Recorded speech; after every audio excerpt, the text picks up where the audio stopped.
right? Yeah. Academy. Yeah. Yep, we were down there. It was fun. Yeah. Yeah. Oh, yeah, this is just same city, right? Yeah, To drive too far. it was almost tougher because it's easier when you get to just stay right there instead of driving 20 minutes back and forth. Oh, that's true. Yeah. Yeah. Beautiful week to have it in San Diego, though. Oh my gosh, yeah. The I weather, saw weather some cooperated pictures. with us. I mean, it's most weeks are good for that, right? In San Diego.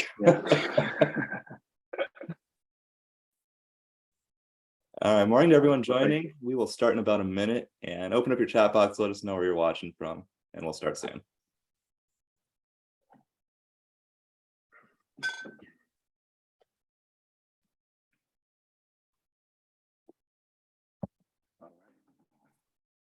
Colorado, good morning. All right.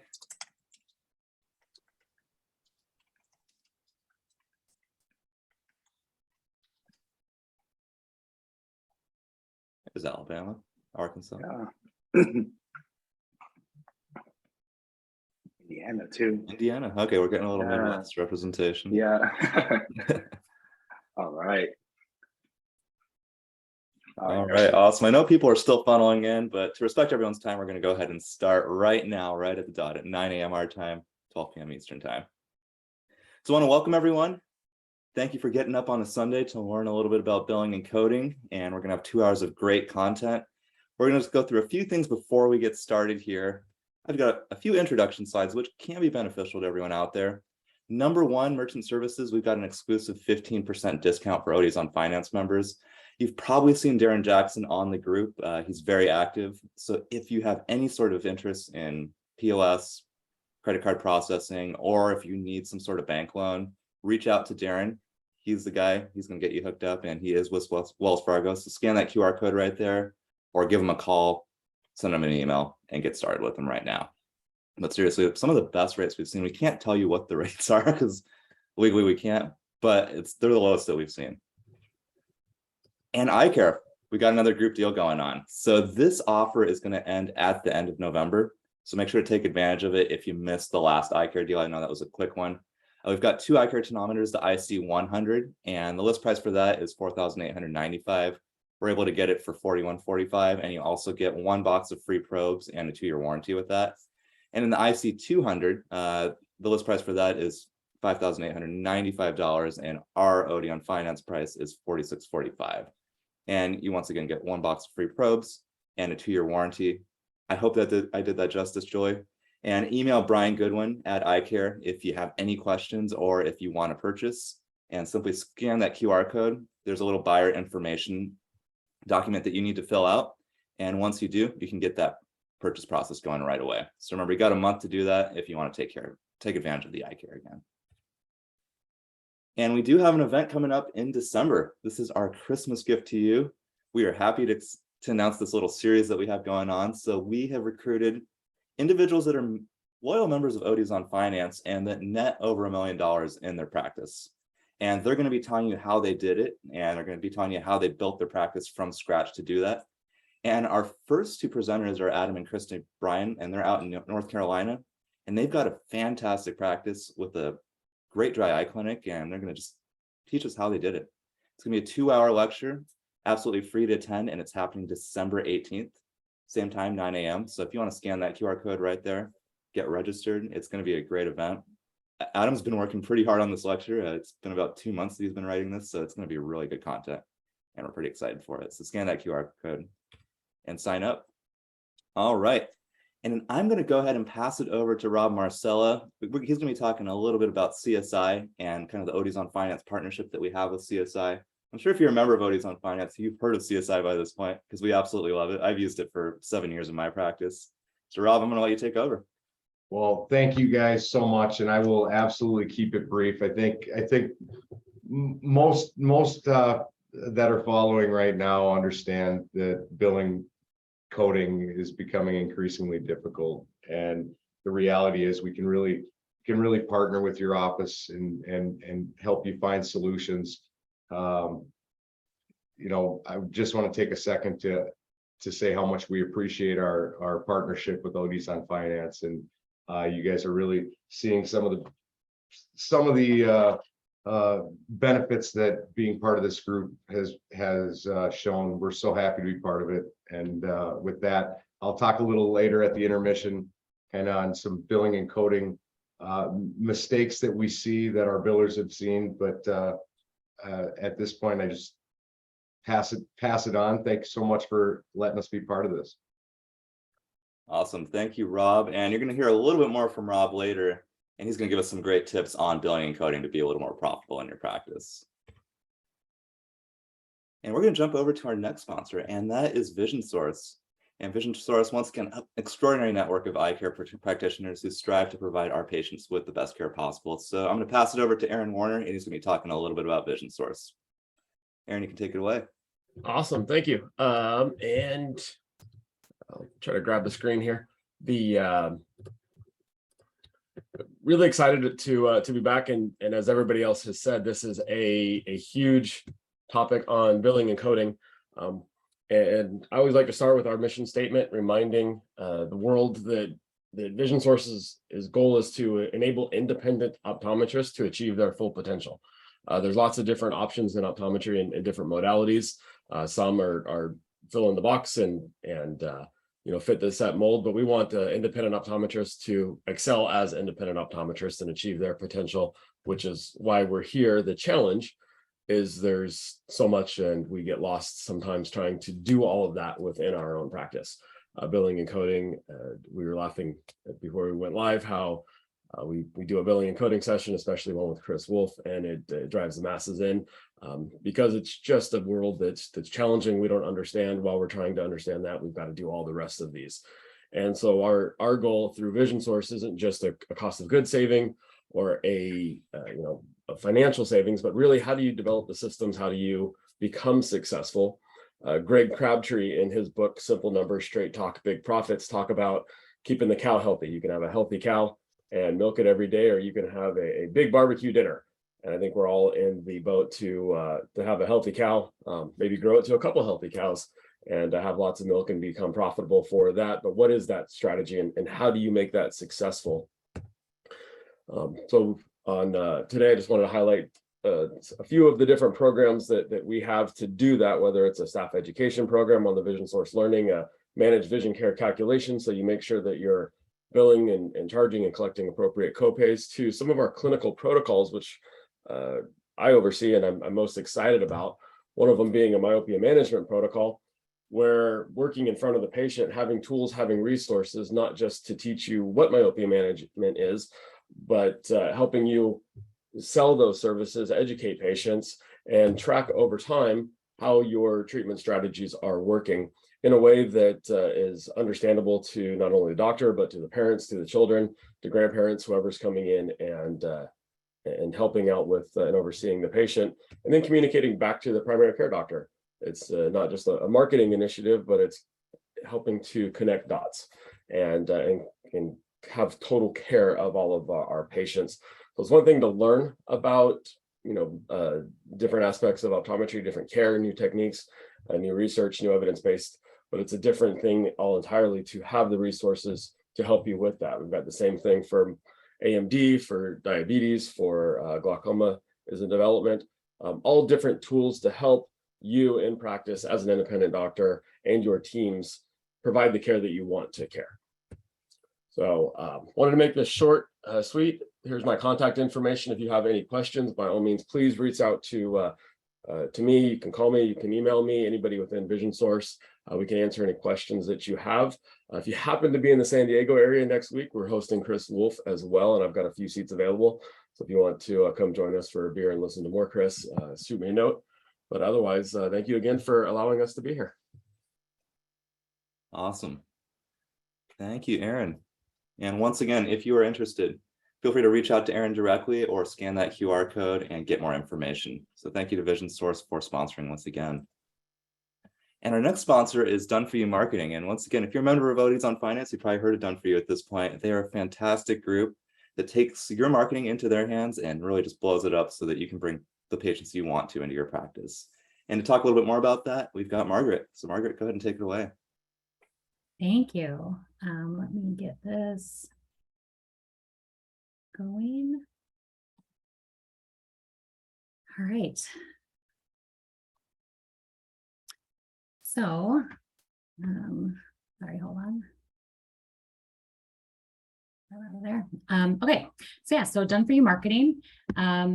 We have been around in Minneapolis for the last 7 years. We created this program to work with IECPs, like many of you are, to help take things off your plate from a marketing perspective. And so we really work with you to customize things, customize marketing to meet your goals and to help drive revenue to your practice. We do this by putting together a personalized approach. So we never use templates. It's definitely strategic to, like I said, meet your goals. We track everything that we do, and we help to meet many different goals. So whether that's increasing your capture rate, increasing revenue per patient, private pay, we're here to talk about dry eye. So definitely helping to increase some of that private pay when it comes to some of that, those medical services. We help to do that. We have many different capabilities. Some of the ones that I'll highlight today are our digital services, like building and managing websites, social media marketing, and then those medical services that we can help market from start to finish. You get a dedicated marketing manager that works with you. So this is Darren. She's a real person. She's at your disposal to help you with your marketing needs. So you'd reach out to Darren. She's your one point of contact, and she'd proactively work with you to put together that marketing plan and to work with you on those marketing initiatives.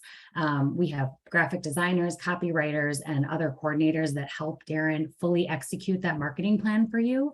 We base our recommendations on best practices, and we do full vendor management. So if you want us to work with one of your local vendors, or whether we're working with a vendor that we've recommended to you, we manage all of that to you. And then we also do quarterly report outs of analytics to you as well. We put together a program called Done For You Ready, where we have materials already created and ready to go, content-wise, to help create that communication for dry eye treatment in this instance from start to finish. And I'll show you some of those examples on the next few slides. So whether you're doing, communication in the office, like folders, brochures, consumer informational materials that you want to present out to your patients to give them some more information about dry eye treatment in general, or whether you need like rack cards or posters or things like that for your office, or whether you're doing social media marketing where you're trying to educate the public and bring people into your practice to talk about dry eye treatment, or whether you're just looking for information on your website, or again, direct mail to educate the general public to bring them in. We've created many, many materials to help people with the dry eye part of their business already.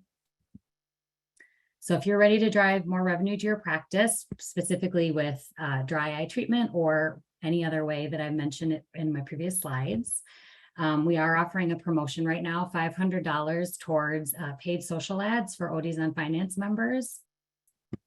And there's, a way to get started. You just can set up a free marketing assessment with ODonFinance. The ODonFinance promo. We have lots of links on the page or on the ODonFinance website. And that's how you'd get started. Awesome. Well, thank you, Margaret. Yeah. And once again, let me pull that QR code up here. So if you are interested in Done For You marketing, feel free to scan that QR code. I know we've had a lot of happy members use Done For You. So feel free to reach out to them. You won't regret it. It'll build a lot of revenue for your practice. And before we continue on, I know I had a few people ask me for the QR code for the $1 Million Net Practice. So I'm putting that up there for just a second so you can scan that. I've got a few private messages about that. So everyone that asked me, scan that QR code right there. And perfect. Let's go ahead and jump right into our program today. So we're going to go into hour 1 of COPE Approved CE. We're going to commence it right now. So if you've got any questions, feel free to post them in the Q&A. And Chris is going to answer them as he goes along in his lecture. Make sure to complete the survey afterwards, and there's going to be a follow-up email that's sent to you, and that ensures that we had your attendance during the event.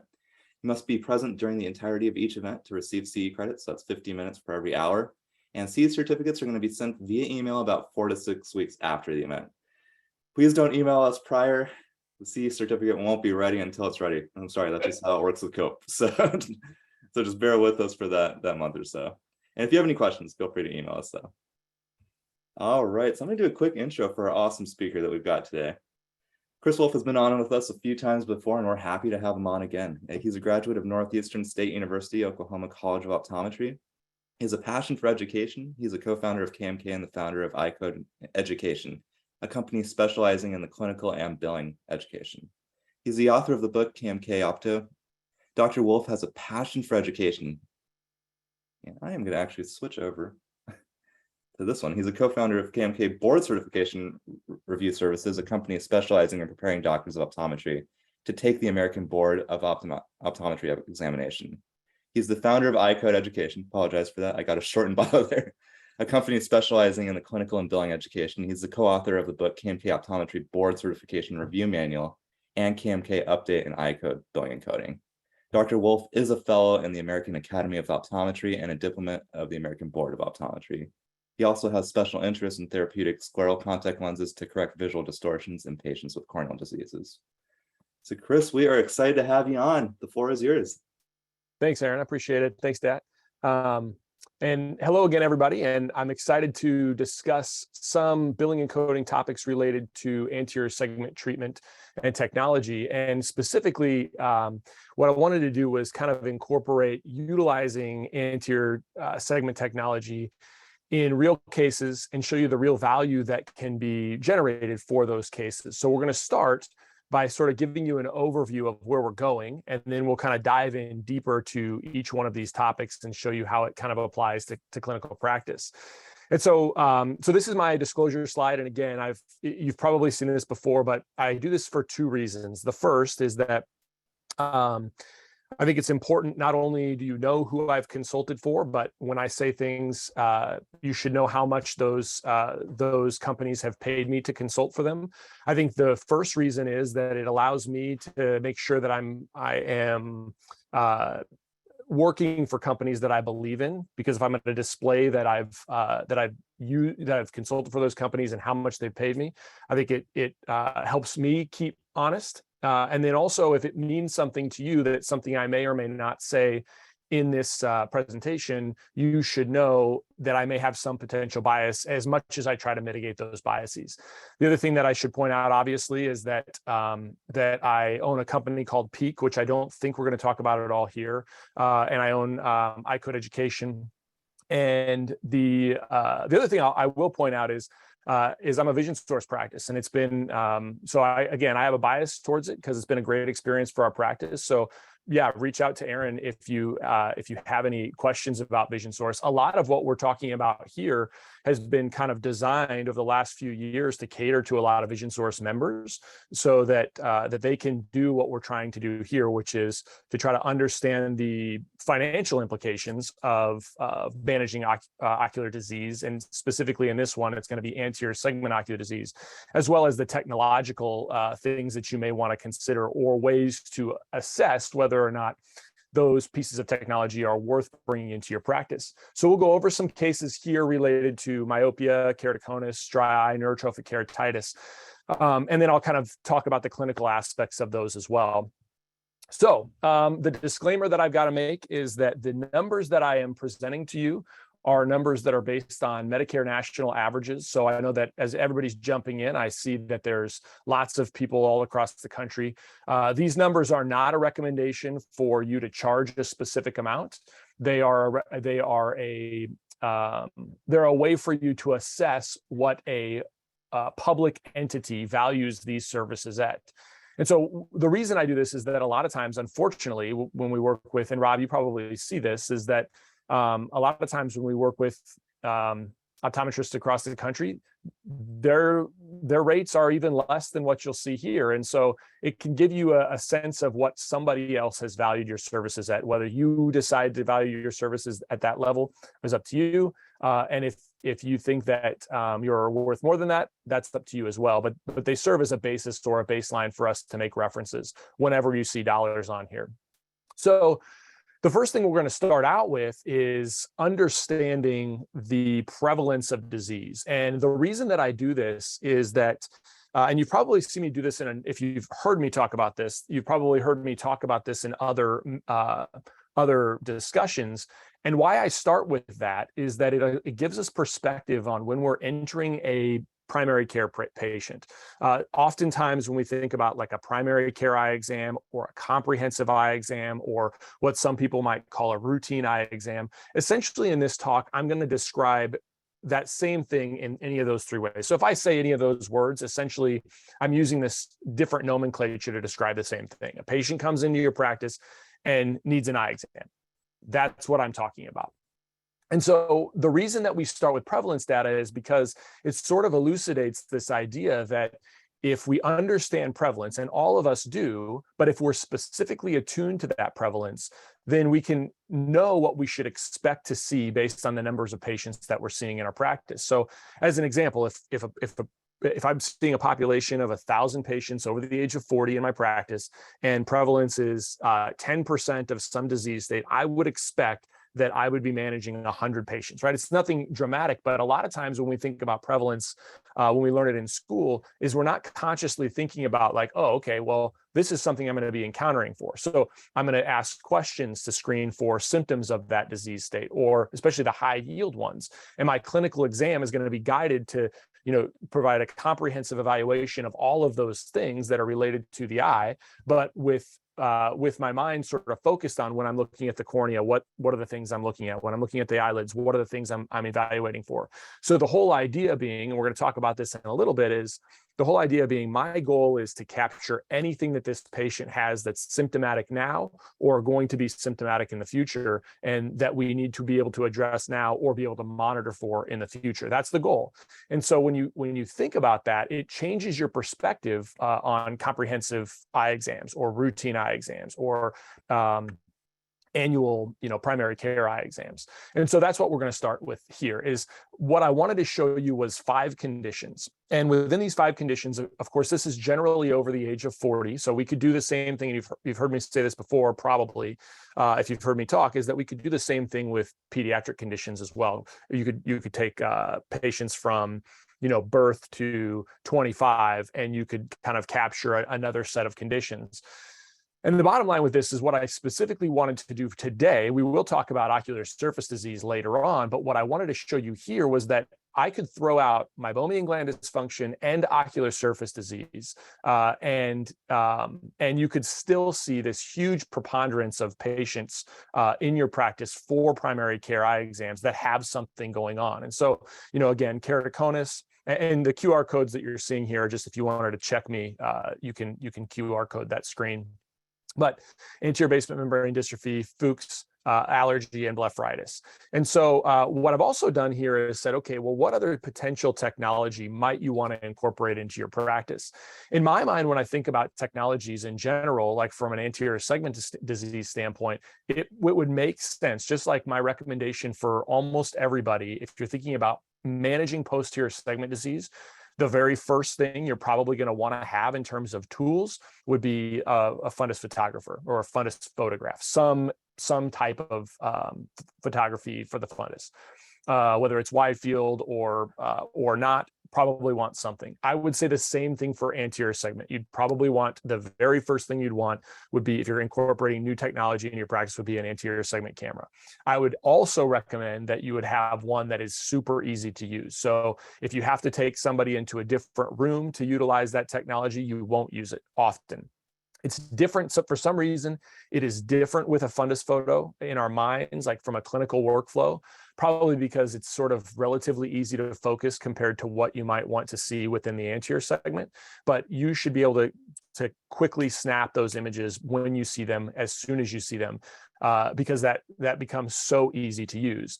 That would be the first one. And then when you get to kind of other technologies from an anterior segment standpoint, then we can talk about, well, do we want some sort of anterior segment topographer or meibographer or some other sort of tear film analysis? I I think kind of we could discuss what your needs are and which one is going to be the highest level for your specific practice and what you're specifically trying to do with that. But I would probably say if I had a gun to my head, I'd probably say topography would be the next one. But most of our practices probably have that. I think an anterior segment photo is one that most practices may have, but it's sort of collecting dust. In any case, if we look at this, these are sort of your expectations. Now, of course, patients who have allergy are also going to have anterior blepharitis. And when I say blepharitis here, I'm specifically talking about some form of anterior blepharitis. You can actually parse this down deeper into Demodex versus staph causes, Demodex even follicularum, and we can get to meibomian gland dysfunction when you're talking about Demodex brevis. But the bottom line is that your expectation, just sort of on the easy stuff that we'll see, are these things. And then when you think about how this might be incorporated into your practice, that would then say to me, when I walk in on a patient who's over the age of 40, 4 out of 10 times, I'm going to be managing a patient who has allergies. Now, whether or not they're significant allergies or I need to be able to address it once during the year or multiple times during the year because we need to employ maybe steroid therapy or other prescription medications or even over-the-counter medications. That is sort of a more nuanced discussion. But the point here is that my expectation is that when I walk in on a comprehensive exam, I'm expecting 4 out of 10 patients to have allergies. I'm also expecting about 4 out of 10 patients to have blepharitis. So that's going to be a conversation that I need to be really comfortable with. And I know that many forms of blepharitis either need medical management, right, medication management, or kind of ongoing chronic eyelid management in terms of hygiene. And in either case, that's another point that's going to stimulate kind of a secondary follow-up visit to make sure that it's being maintained and also to make sure that it is under control and being managed appropriately. So when we think about examples of financial considerations, I've gone through a couple of these just so you, because again, we're ODonFinance, I'd be remiss if all I did was just talk about the eye disease. But I wanted to go through this because it can help you understand maybe what your expectation would be when you're incorporating a new technology into your practice. So first of all, I've got some abbreviations here. So Medicare National Average cost of acquisition. So these are just rough costs, break-even points, and then a real-world example. So in this example, what I wanted to do is say, okay, well, it's pretty reasonable for us to say you've got a primary care practice, a solo doc, maybe seeing 50 patients a week. So 10 patients a day, 5 days a week. They take a month off every year. So they're seeing they're in clinic 48 weeks a year. That's about 2,400 patients per year. And if I assume that every single time that I could use this technology that we're going to talk about, I am using it only 10%. So like what I'm saying is if our expectation was that there's 100 patients in your patient population that have some disease, you're only going to use this technology 10%. Really what I'm showing you here is a very low bar. And then over time, you can say, well, okay, this is how I might know whether or not this widget is profitable bringing into the practice. So we're going to also use a real world practice, a practice that I work with, and show you kind of some of their numbers as well. So if we're going to bring in an anterior segment camera, the analysis that you might do would be to say, okay, your Medicare national average is about $25 per image. And with an interpretation and report, your cost of acquisition, it can be lower than this. I mean, for sure, it can be a lot lower than this. It can be higher than this too. So I sort of picked a middle number, $13,000. Again, that's going to be high. I'm trying to be on the high end or kind of the middle to high end. And then your break even is 505 images, which if you look at just blepharitis as an example, so if I have a patient population of 2,400 active patients, that means 1,000 of them have anterior blepharitis that probably needs to be managed in some shape or form. So it's about, if I have of that 1,000, 10% of those patients, I actually take a photo. So I order a photo appropriately. I interpret and document that photo appropriately. That's 100 patients a year, essentially. That means I'm going to pay off that technology in 5 years. And then the real world example is 3,100 patients population, actually ran an analysis of them just so we could, and they're right around So I think that 10% is probably legitimate. You could probably push it higher. Certainly you could push it higher, especially if you have an imaging device in every room and if you're attuned to it. One of the points I want to point out, Dat and Aaron, is that from a financial standpoint, we're doing this to help us manage patients. So when we see those patients back on follow-up, we can actually look at the previous image, look at what we're seeing now clinically, and seeing how much improvement we've got. That's the main reason to do it. So again, you want to order and interpret both of those appropriately to establish medical necessity. But imagine the amount of time it takes, right? So like if it's a foot pedaled system, then all I have to do is do my slit lamp exam. When there's something that I want to document, I touch the foot pedal and it automatically captures images for me. And then how much time does it take to interpret that photo? So I might say in my chart, it might say something like order to evaluate and monitor for progression for anterior blepharitis. That would be my order. My interpretation might say something like shows 2+ anterior blepharitis with sleeves up the follicles consistent with Demodex and potentially a bacterial component. Start treatment, monitor in 2 weeks, whatever. I mean, something like that. That amount of time that I just described, that let's say takes a total of 2 minutes additional time. Maybe it's probably less than that, but 2 minutes additional time. If we think about the revenue that specific amount of time generates, well, you could do the math. So $25, let's just round it to $26 for 2 minutes of your time. That revenue per hour, essentially for that 2 minutes of time, is super high. Actually, it's very, very high. It's probably in the $700 per hour range if all you did was take a picture, interpret the picture, take a picture, interpret the picture. And so my point in saying that is, sometimes we look at this as like, oh, it's going to be a hassle because somebody's going to have to bill it, the patient's going to have to pay for it, but you've already established medical necessity, so don't worry about those other things. Be aware that there's value to a healthcare system and value to the patient for acquiring that data and then for interpreting it appropriately. If we looked at topography, for example, so topography, Medicare national average is a little bit higher than that, so $37 about Medicare national average.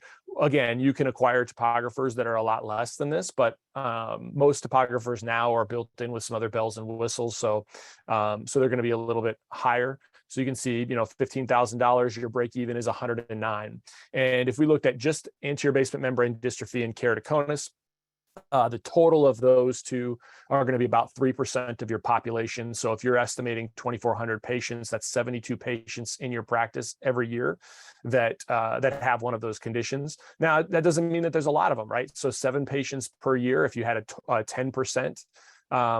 But what's interesting about this is that at least the practice that I'm referring to here, if you actually look at their numbers, they're not doing right around 10%.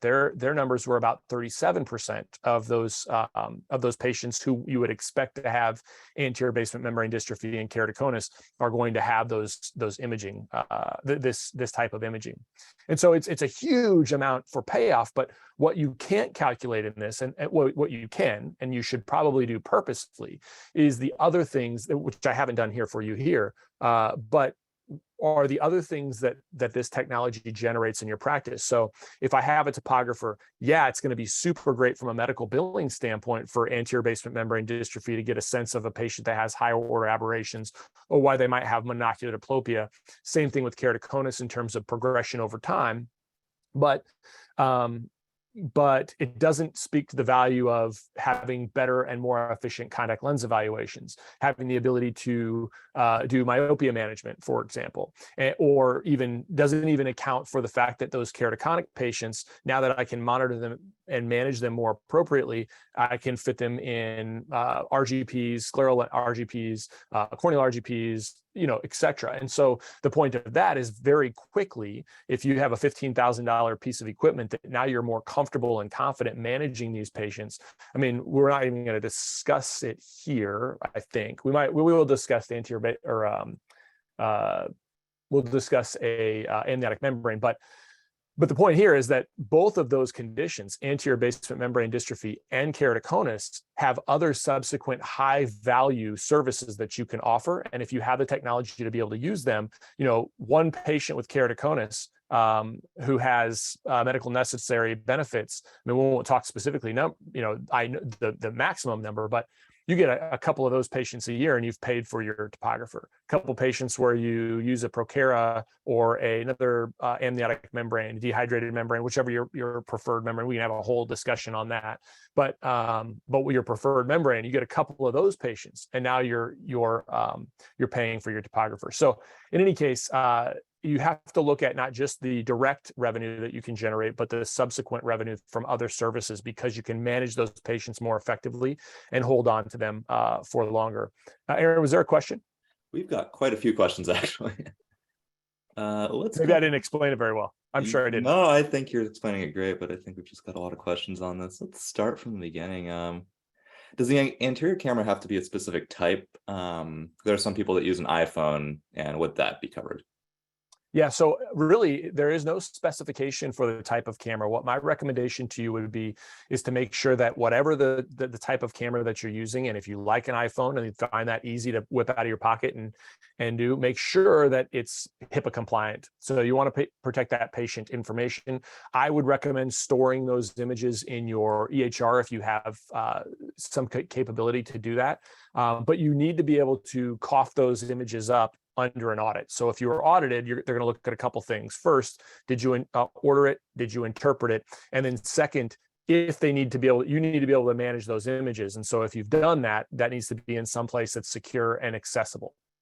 Awesome. And then Daniel asked, can the luminous keratograph be billed as an anterior segment camera / external ocular photos when maintaining ocular surface disease and dry eye? Yeah, so I don't see any reason why. So Mybography has sort of this newish code that's kind of under development, but I don't see any reason why a photograph of the meibomian glands or the photograph of the tear film or the eyelids, whatever device it comes from, as long as you're kind of following those things, it would seem to me to fall into the CPT definition of photography. Okay, great. An interesting question here. Billing topography for children of keratoconics that have normal maps. Is there a way to get these maps covered now that cross-linking is approved and prevention is critical? And same question for Form Frusta. Is there a billable code for that?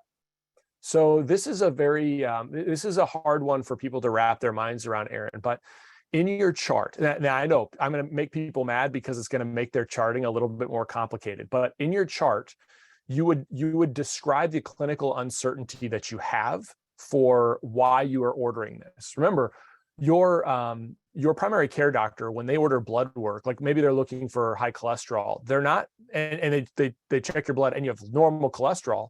Well, that's a situation that they have to be able to describe, and we have that same situation. So in the history or in your examination, you might say something like scissors reflex on retinoscopy, or patients' parents have keratoconus and are concerned about early intervention for keratoconus. Well, you've sort of described this uncertainty, which in my mind would be like keratoconus suspect, right? But we don't have a code that says keratoconus suspect. So the idea would be that the code is keratoconus, right? I'm suspicious of keratoconus. That's going to be the code that I'm going to use.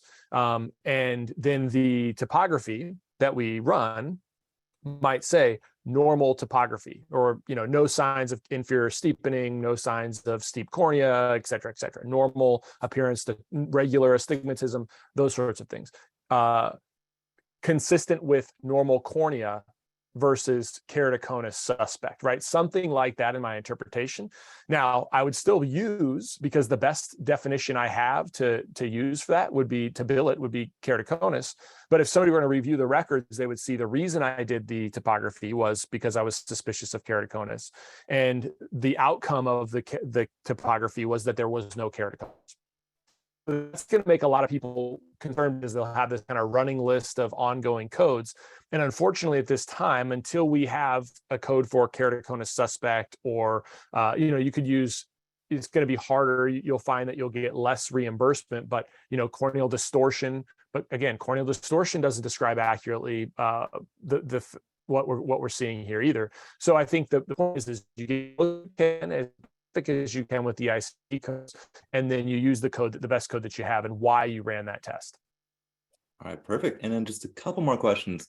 When coding an EM, to check the box on the surgical decision level of code, do you have to refer for surgery, Or is it just having the discussion about surgery with the patient and they decline referral enough to meet the code requirement? That's correct. Yeah. So if you look at the AMA guidance on that, again, so this is a very nuanced question and a great question. But if you look at the AMA guidance on what it entails, it entails a discussion for even if the patient declines treatment, and that would include medications, that would include surgery, all those sorts of things. So if a patient is a good candidate for one of those things and you considered it and discussed it with a patient and they declined, then it's still an appropriate risk. Like it gets you to that level of risk. Perfect. And then 2 more questions for you, Chris. Yeah, sure. Pure osmolarity average reimbursement is about $22. My billing company who works with an OMD and OD says we should be charging about twice that amount because some insurances pay more. Is that what you would recommend? Yeah, so I can't know your specific situation, and I'm not going to recommend a specific dollar value, but one of the ways to look at this would be to look at what your highest reimburser is in any specific situation and make sure that you could easily look at and say, well, why would, if a payer is valuing my service at twice that, why would I undervalue my service and charge less? Okay. So yeah, I would generally want to say, look at my highest payer and establish my fees to make sure that I'm not undervaluing myself from what another payer values me at. All right, perfect. And then the last one, patient is in for a vision visit, but you see blepharitis. You want to take blepharitis photos, but patient has not met deductible. Is doctor obligated to tell patient they will pay out of pocket? And now patient is expecting you to educate and manage their disease at a vision visit, and of course refuses to pay out of pocket for photos. I think that's a lot of practice management conversation. So the first, and again, I'm happy to have it.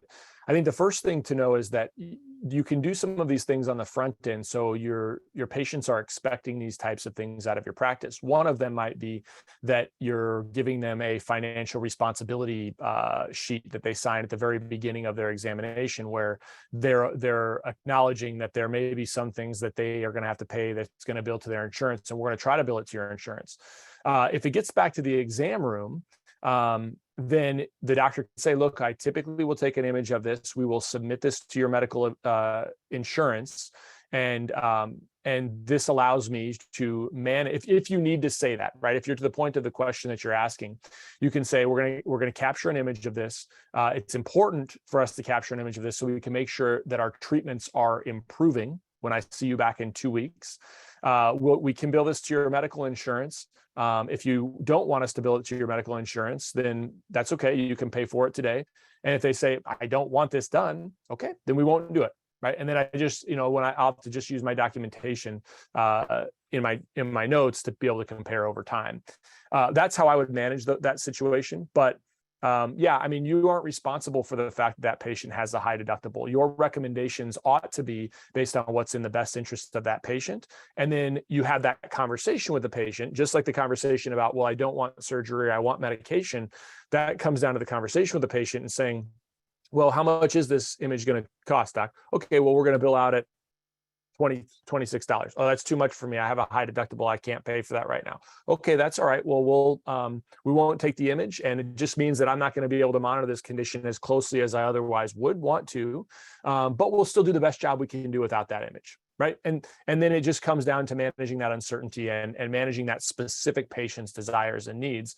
And I think a lot of it is if you can just build in situations or scenarios where you're taking care of those things, either on the front end and establishing patient expectations that, hey, if there's something abnormal, we're going to manage it, and we'll submit as much as we can to whichever insurance is appropriate, and then you'll be responsible for whatever your co-pays and deductibles are.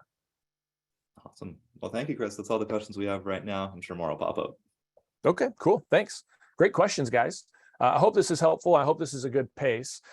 Now, this question, I will tell you that the billing on, so this was another question about billing and specific levels of risk, but what I wanted to do here was kind of allow you to see that there are very simple, when we're dealing with anterior segment disease, there is kind of a very simplified approach. Now, I have to say, and this is probably going to bother Rob, who's going to talk to you in a second, but I have to say that I don't like to simplify this any more than I possibly can. And there are some assumptions in this simplification that are kind of beyond the scope of this discussion here. But essentially, all the diseases that we have discussed so far are essentially chronic diseases based on AMA definitions of conditions. So these are all chronic diseases. The AMA defines a chronic disease as a disease or a condition that is going to be present for a year or until death. So at least a year or until death, and pretty much every single one of them. I wish that we could say that we could cure blepharitis, but we know it's likely to come back unless we're going to do kind of an ongoing thing for patients. But in any case, we can assume it's a chronic condition. Now, the next question, again, there's some more nuance that goes into this, but if you want it super simple, the next question you'll ask is, you'll need to answer is, how many of these chronic conditions am I managing? And if it's one, right, now we're splitting this into one chronic condition or two or more chronic conditions. There's some nuance here with one chronic condition, again, whether it is stable, progressive, severely progressive, but for the purposes of this, I want you to just think of one or two. Okay. In this, the reason that I'm going to show you this is that it will cause you to never overcode, which is what most people's concerns are. There will be situations if you just use this that you will undercode, and that's where I have a whole other, there's whole other topics and lectures available online or through other kind of webinars that we've done before that kind of describe all the specific nuances. But essentially, to make it simple, am I managing one chronic disease here or two chronic diseases? And then the treatment, the question would be, is it over-the-counter treatment or is it a prescription treatment? And essentially, if I'm on this right-hand side and I have both of those on the right-hand side, I would be a level 4. So if I've got two chronic diseases and a prescription, I'm a level 4. If I have one chronic disease and an over-the-counter medication, I'm a level 3. If I satisfy both of those, I'm going to be a level 3. If I only satisfy one of those things underneath there, like underneath a level 4, so underneath the level 4, I have 2 and then an over-the-counter medication, I'm still going to be at a level 3. So this is based on MDM. And the bottom line here, and there might be some questions and I'm happy to address them, but it does go kind of beyond the scope of what we're talking about here, is just to say, in this case, these are solid. If you have two chronic conditions, prescribe a medication, you are likely a level 4. You're not going to overcode that. If you have one chronic condition, using a prescription medication or an over-the-counter medication, you're likely at a level 3. You're not going to be overcoded. And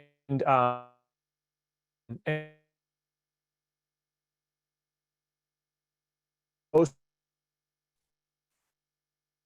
concerned about overcode. Chris, we're losing you a bit. Just at least that little, you don't have to worry with this sort of quick decision tree.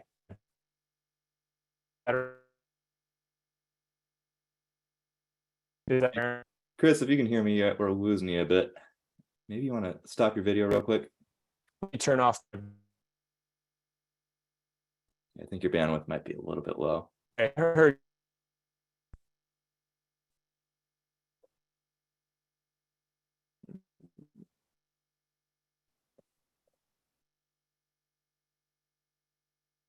Aaron, you hear me? I can hear you now. Still there? Aaron. Oh, you're cutting in and out right now. So I'm gonna Picking up just pieces of you right now. my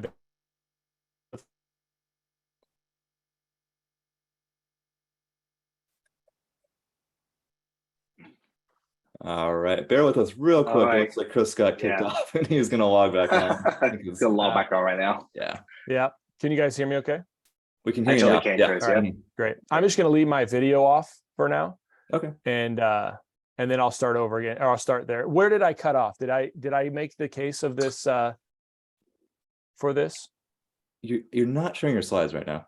Yeah. Did I make the case for this slide here? You guys caught all this? Yep. We Oh, did. it Yep. just showed up. Yeah. Yep. Okay, great. Yep. So I guess I'll pause there. So again, the point of this, I think where I died off is in the event that you are have satisfied 2 chronic conditions and a prescription medication, you're going to be at a level 4. And if you satisfied 1 and over-the-counter medication, you're going to be a level 3. There's a lot more nuance, but at least you can make sure you're not over-coding in this case. So we'll move on. And I believe we talked about this last time, guys, but we talked about it from a posterior segment disease standpoint. And what I want to wrap up with here in our first hour is sort of having this idea of what is a comprehensive exam and what are the conditions that we can manage within a comprehensive exam. So we've sort of got this total patient care model. I believe John Rampakis has talked about this a ton. Actually, I'm pretty sure he has. I've talked to John about it a ton. And so it's the idea is, you basically have this comprehensive eye care model, and then every single one of the things that you might do in your practice to serve a patient need, it actually over time can become a pillar of the practice that kind of supplement that practice. And so essentially what we're going to do today is talk about, I've got dry eye here, but we're going to talk about ocular surface conditions. Again, the idea being that, we have a comprehensive exam. Most of us kind of grumble and groan about reimbursements from a managed vision care plan for comprehensive eye exams, but we're okay doing that as long as we have the potential to have a patient purchase glasses or contact lenses from us. And I would suggest that same potential is just increased if we look at every single disease state that we can manage. Because we're taking care of the patient, it essentially can take care of the practice. And so that I think is important to consider. The other thing that I do believe we talked about when we were talking about optic nerve disease, and again, the reason I'm going to go through it, and this was back in June, is one, it may have been a long time since your members have heard this, but two, there may be a number of people who weren't included in that as well. So the point about revenue per OD hour is that it allows us to compare apples to oranges. In a system where we have a comprehensive eye exam that has all these other offshoots here, like we're seeing now, it's very hard for me to say, man, when I see a glaucoma patient, it's worth my time. It's worth as much of my time as it is for me to see a patient who's going to buy glasses, or as much of my time to manage macular degeneration as it is for a patient to buy contact lenses. The whole point about revenue per OD hour is that it treats all of these things the same. And then you have a cost of goods in all of these things, of course. And as long as you can buy smartly and you can keep your cost of goods low, then all you're looking at is how much revenue am I generating as a doctor for managing these conditions that have a secondary thing. And if I'm not generating enough revenue for that amount of time I'm spending, then can I incorporate, this is what we do, this is a lot of what Aaron Warner does within Vision Sources, can I incorporate additional testing or people in my practice so I can use less of my time and do more of the doctoring type of stuff. And so that's why revenue per OD hour is important, is that it compares apples to oranges in your practice. And so again, we haven't seen new numbers come out, but I would expect the kind of median to be about 450 right now. This is 2018 data, and this is from the MBA metrics survey that occurs. I don't think they've updated one yet since COVID, but essentially this was pre-COVID. And what it shows you is that the median practice is going to generate $402 per OD hour.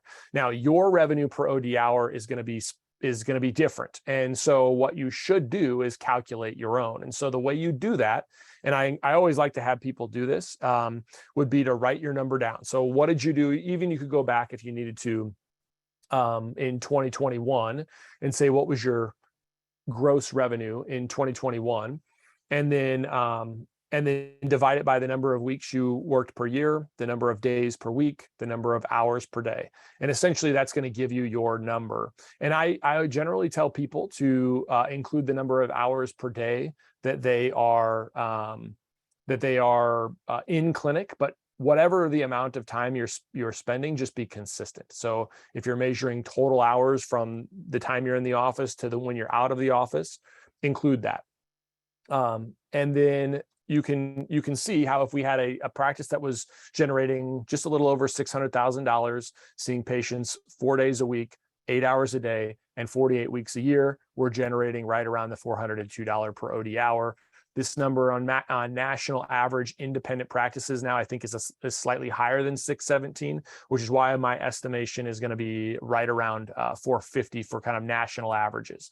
But you should know that number. And the reason you should know that number is because it allows you to see this next component. It allows you to assess and understand whether or not your new things that you're going to do in your practice are worth your time. Now, Dat and Aaron, can you guys still hear me? Yeah, you're still good. Okay, great. All right. So when we think about revenue considerations, the first thing is, again, I know that exam and refraction from a managed vision care, $70 is on the higher end. There are some that exist that I know about, but the bottom line is that if we take a screening image of the retina plus an exam and refraction from a managed vision care plan, and I wanted to err on the side of higher, right? I wanted to err on the higher side of these dollars. You can see how, if every single patient, let's say you had 100% capture rate on your retinal imaging, and there are ways to get very close to that. I've worked with a number of practices that we can get in the 90%, just based on systems and practices and confidence from the team. But the point is that you can estimate about $109 per exam. So patient gets no glasses, no contact lenses. What's that worth? Well, if you're seeing one exam an hour, you're at $109. If you're seeing three, you're at $327. Now, most people would think about chair costs in this are not the same as revenue per OD hour, but if most chair costs are right around the 120 to 140 range, so we'll just pick a median of like 130. It's probably a little higher now. 130. Then essentially, if you're taking a managed vision care plan that is paying you $70 and the patient is paying you $39 for their retinal image, you're losing money, right? So that's why we could consider that a loss leader in many cases, because if that patient doesn't buy glasses or contact lenses or doesn't have other eye exam needs or eye disease needs, then you're losing money if all you're seeing is one patient an hour.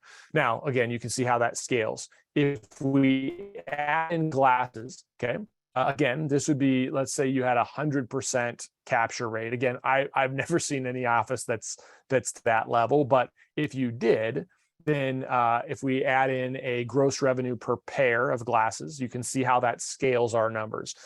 So you're probably someplace within here. But the interesting part about this is that when we look at MBA metrics data, we can see where we compare to, or where we would expect to compare. So the average independent OD is seeing 1.2 comprehensive exams or complete exams or annual exams per hour. What that tells me is the average independent OD has a lot of additional time potentially built into their schedule. So when you look at your schedule, I also like people to consider, all right, well, if I ask you, Aaron, how many patients can you see a day, or do you see a day? You'll look at your schedule and say, well, I see a patient every half hour. I'm in clinic 8 hours a day. That's 16 potential patients a day. But then when you look at your schedule, you might be totally booked out a month or 2 months or 3 months, or even a week or two. But within a few days of your schedule, are people falling off? Are there opportunities to change your schedule around and maneuver your schedule around where the reality of what's actually coming into your practice is less than 2 patients an hour? Because what you'll see here based on MBA metrics is that the highest decile is basically seeing 2.2 comprehensive exams an hour. And so there's probably time to manage any eye disease that we discuss in most independent practices. And there are also ways to kind of move around your schedule so that you can maximize and really minimize the impact of no-shows and last minute cancellations or reschedules. So patients, what I mean by that is patients who were on the book, let's say 3 days, 3 business days before, and for some reason something comes up, right? They call morning of, they reschedule, cancel last minute for instance, they don't show up. So how many years, there's ways that you can mitigate that in your practice as long as you're consciously aware of them. So in any case, is this better? I know I jumped off for a second. Is this okay, Aaron? You're good. All right. Yeah. So in any case, if you look at this, you'll see that our lowest decile, basically, if you're seeing 0.6 comprehensive exams an hour, if you're that lowest decile, you're generating $62 an hour, right, on average, from that specific payer. If you're the highest, you're generating $237. So even the highest decile is not generating the three whatever that we had, 330 27 that we had discussed in the very beginning. So just from their routine services. So if we add in glasses with that, now you can see the revenue per OD hour. So my expectation is that, most of us, if we talk about the median, we see about 1.2 patients per hour, comprehensive exams per hour. And when everything kind of comes out in the wash, maybe we have a capture rate of 50, 60, 40%. You can see how we get to our numbers of about 450 per hour on comprehensive eye exams. So it's not horrible. I mean, it's actually really doable. But the way that you increase those revenues per hour is to add additional services that are high value, or add more services in total. So that's why I like to kind of think through that. So what we're going to do in this second hour, I'm going to kind of wrap this up for the first hour, Aaron, so I can be respectful of everybody's time. But I want to kind of project forward what we're going to do in the second hour. You're going to see a lot of these types of charts. And what I wanted to do was say, okay, we've already talked about the financial aspects of managing eye disease, anterior segment disease, specifically how we might look at prevalence data, how we might look at analyzing new technology into our practices, how we might interpret and order tests. And then what we're going to do in the next component is we're going to talk about cases. These are cases of mine. And in those cases, we're going to see a couple of things. Chris, you're cutting off again. It's better. It's still a little bit jumpy. Try talking again. Okay. All right. Let me try that. That's better. Is that okay? Yeah, that's all good. Right. So you guys might know I have 9 kids, and I've kicked them all out of the house today, so they're not sucking Wi-Fi. So I apologize. It's still not great. So let me.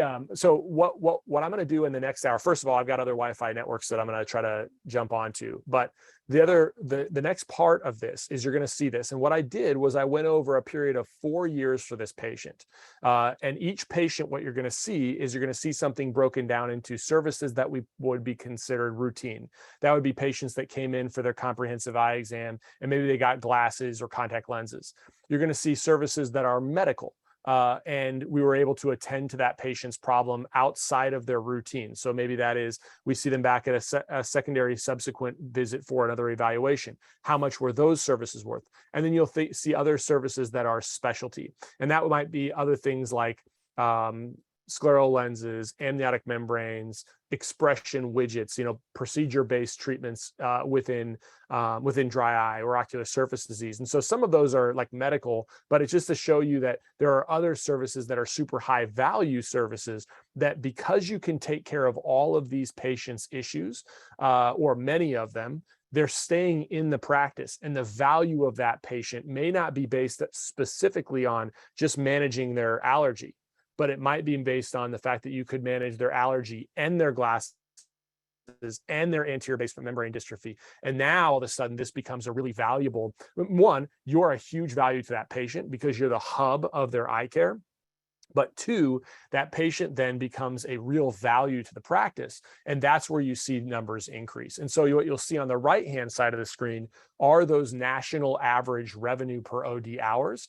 And then we'll show you what was this patient's average per OD hour based on actual time spent in the practice with them over that 4-year period. So it actually gives you a value, Aaron, of saying, okay, when I can manage all of these things, then it's worth this much per hour to the practice. And that's where we're going to go in the second hour once I get my Wi-Fi better controlled. Aaron, are there any additional questions in the last couple minutes here before we break? Yeah, we do have some questions. Let's go ahead and go through them because I know more are going to pop up. So we'll just do rapid fire here. Question number 1, is there anyone else who bills ophthalmological codes almost exclusively, meaning I bill mostly 92012s and 92014s for my medical billing? Oftentimes I find it easier and I get paid more for my services. Is this wrong to do?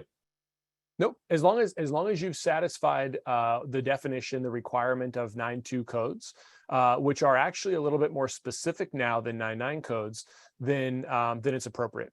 So the beauty of our profession is we have 99 codes and we have 92 codes. The challenge, the real question I would ask is of this doctor is to at least consider, when you are using a comprehensive code, a 920X4, is it required to do things like a basic sensory motor examination to manage this specific condition, right? So if a patient comes in, as an example, if a patient comes in with cataracts as the diagnosis, one time a year based on our clinical practice guidelines, it probably makes sense that we would do a confrontation visual field and a basic sensory motor examination. But if that patient comes back in 6 months, is it appropriate to do those two things again? Maybe not. And then you then at that point have probably only unlocked an intermediate exam. But if you looked at your MDM, you may be at a 99213, maybe even a 99214 if there's additional conditions that that is going to reimburse you more. So the key I would say is, if you're only using 92 codes, make sure that the elements of the codes are satisfied and that it is medically indicated to do those elements of the code, as opposed to just saying, well, I always just do a comprehensive exam every time somebody comes in, no matter what it's for, because my techs always just do the same thing. That's not going to fly if you're repeating that over time. I know that's probably not what the doctor's saying, but the short answer to their question is yes, you totally can do that. Cool. And then follow-up question to that just popped up. Can you bill a 99214 multiple times in a year? Yes, if it is indicated to do all of what's required, like if it's medically appropriate, like the example I gave, clearly our clinical practice guidelines would say on an annual basis, cataract patient probably should do all those things. Let's say that patient comes back 6 months later with for a cataract follow-up and they also report diplopia. Well, then it probably is appropriate to do all those things again, because you want to make sure that they have some sort of alignment, etc. So yes, the short answer would be yes. Cool. And then one more 99214 question. If you recommend a LipiFlow, punctal plug, or in-clinic procedure, would you be coding 99214 or 99204?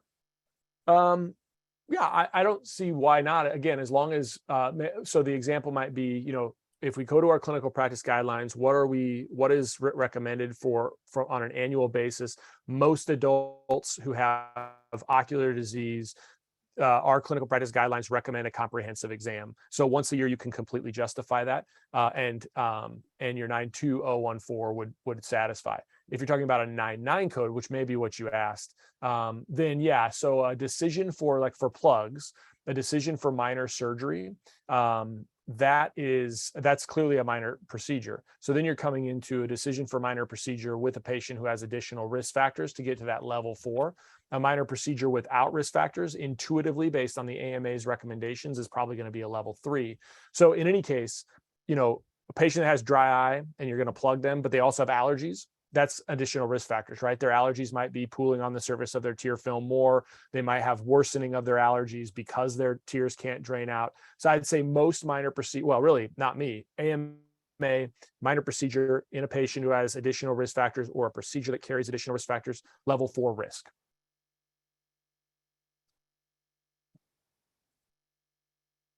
All right, perfect. Chris, are you still with us? I am, yep. Okay. Got a couple more here. How do you bill insurance for external photography during a routine exam? My understanding is that we cannot bill routine procedure codes with medical procedures. Yeah, it's a great question. So remember that your special testing can be triggered from any examination as long as there is medical necessity established. So when the patient comes in for their routine exam, their complaint may not establish medical necessity for a medical evaluation, but your exam from a routine standpoint can then establish medical necessity. Like, I want to see you back in a month for a glaucoma evaluation. That would establish medical necessity for that follow-up visit. Just like, oh, I see a bump on your eyelid here. Did you notice that this was there? No, I never noticed it. Okay, well, it's there. We're going to take an image of it. That's establishing medical necessity. So all that's required for your secondary testing would be to establish medical necessity in the chart. And then it can be billed to that medical, or to that patient's medical insurance. Awesome. All right. So yeah, let's go ahead and take a quick intermission. I'm going to let Chris find some better Wi-Fi and get set up for his second hour. Chris, I appreciate you answering all those questions. I'm sure we're going to have more pop up in just a second. Thanks, guys. Appreciate it. All right, so yeah, we're gonna switch over here real quick. Let Chris take a quick breather. And we have a raffle. So $100 Amazon gift card is going to a lucky winner, and Julie is sending me the winner right now.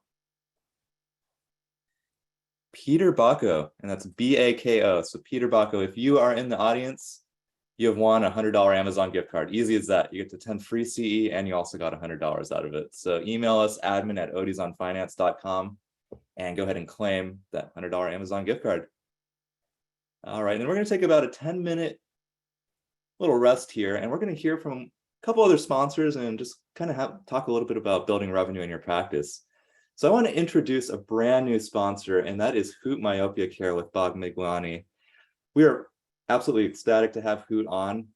I'm a big myopia management practice, and I know a lot of you out there are also big myopia management practices. So we're excited to hear what Bob has to bring. So Bob, are you on right now? I am. How are you? All right, go ahead and take it away. Thank you so much. Hi, everyone. My name is Bob Miglani.